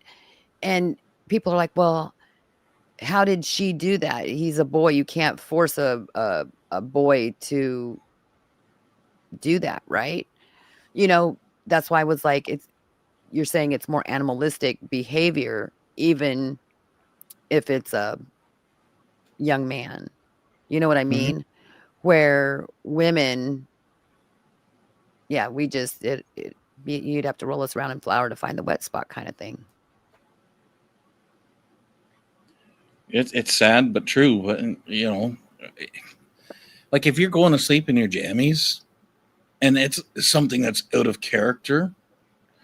So like if we've been together for a year and the first 3 months you were sleeping naked, then all of a sudden you're sleeping in pajamas, I'm going to start to wonder what did I do or what's wrong or what's going on Why is that she you don't shutting feel down? good, right? Because I'm interested in that part. Because it's not you're not just like a big bag of meat to me, you're my partner. It's important that you're happy. Well, Like I I also want the kind of partner that, if I'm late coming home, she's worried about me. She's right. not like, "Oh, thank God he's not here." And see, people misconstrue, well, the manipulators will misconstrue, or the cheater will misconstrue, well, why are you asking where I'm at if I'm coming home late, or if he's coming home late? That's not being controlling, that's being concerned for your significant other. So Right. it's a Mhm. very, very, very fine line in there. Another thing, one of the seminars I was in was about men being, you know what? I have my notebook with me right here. Men that have been essayed when they were younger, um, don't come out and um, they don't confront the situation until the average age was Okay. 54. But they were explaining, the gentleman was explaining, like, men are introverted. Like, they're not like women where we come out and we talk about our emotions or how we're feeling. Most men are very introverted. They deal with that stuff on the inside, and you only either get the happy side or the angry side of it. But everything else is dealt with inside. They don't really discuss their feelings unless they're really in touch with their feminine side, where they're able to express themselves in a manner and they're comfortable. And men have to be very, very comfortable with the person they're with for them to be very expressive. If not, then they process everything inside, internalize it, is what I was trying to say. They internalize everything. So, where women are typically more expressive. So, if you have a woman that's internalizing things, she's in shutdown mode. If she's all of a sudden sleeping in jammies, she's really thinking about what is going on in that relationship and where it's going. She's not really thinking about, let's get it on. Yeah.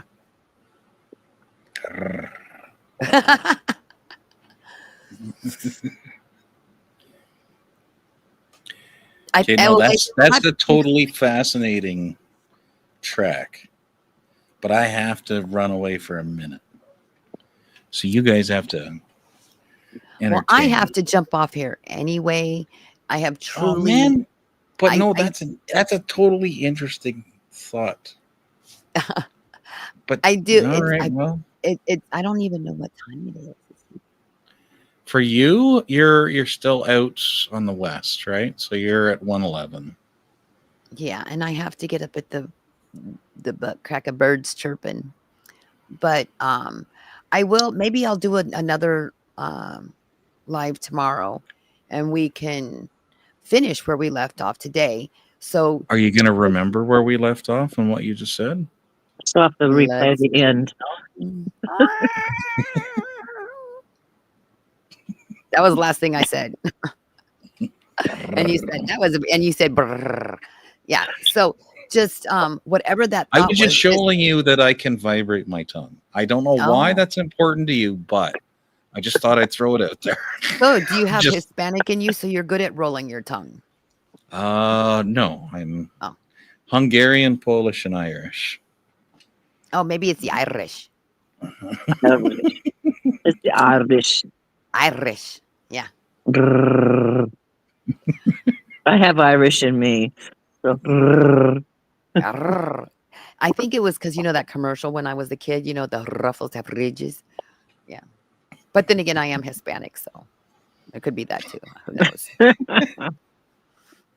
It's all them tortillas.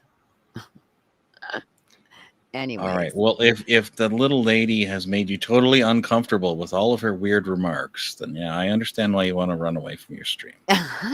Just kidding. I'm just kidding. Oh my goodness. I love old lady though.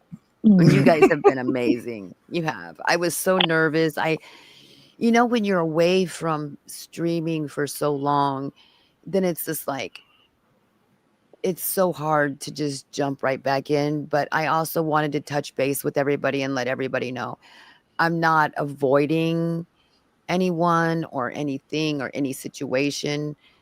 But Inky just really had to get Inky healthy so I can be, the knowledgeable person and spirited person that I am without feeling like I'm dragging anybody down with me in that feeling.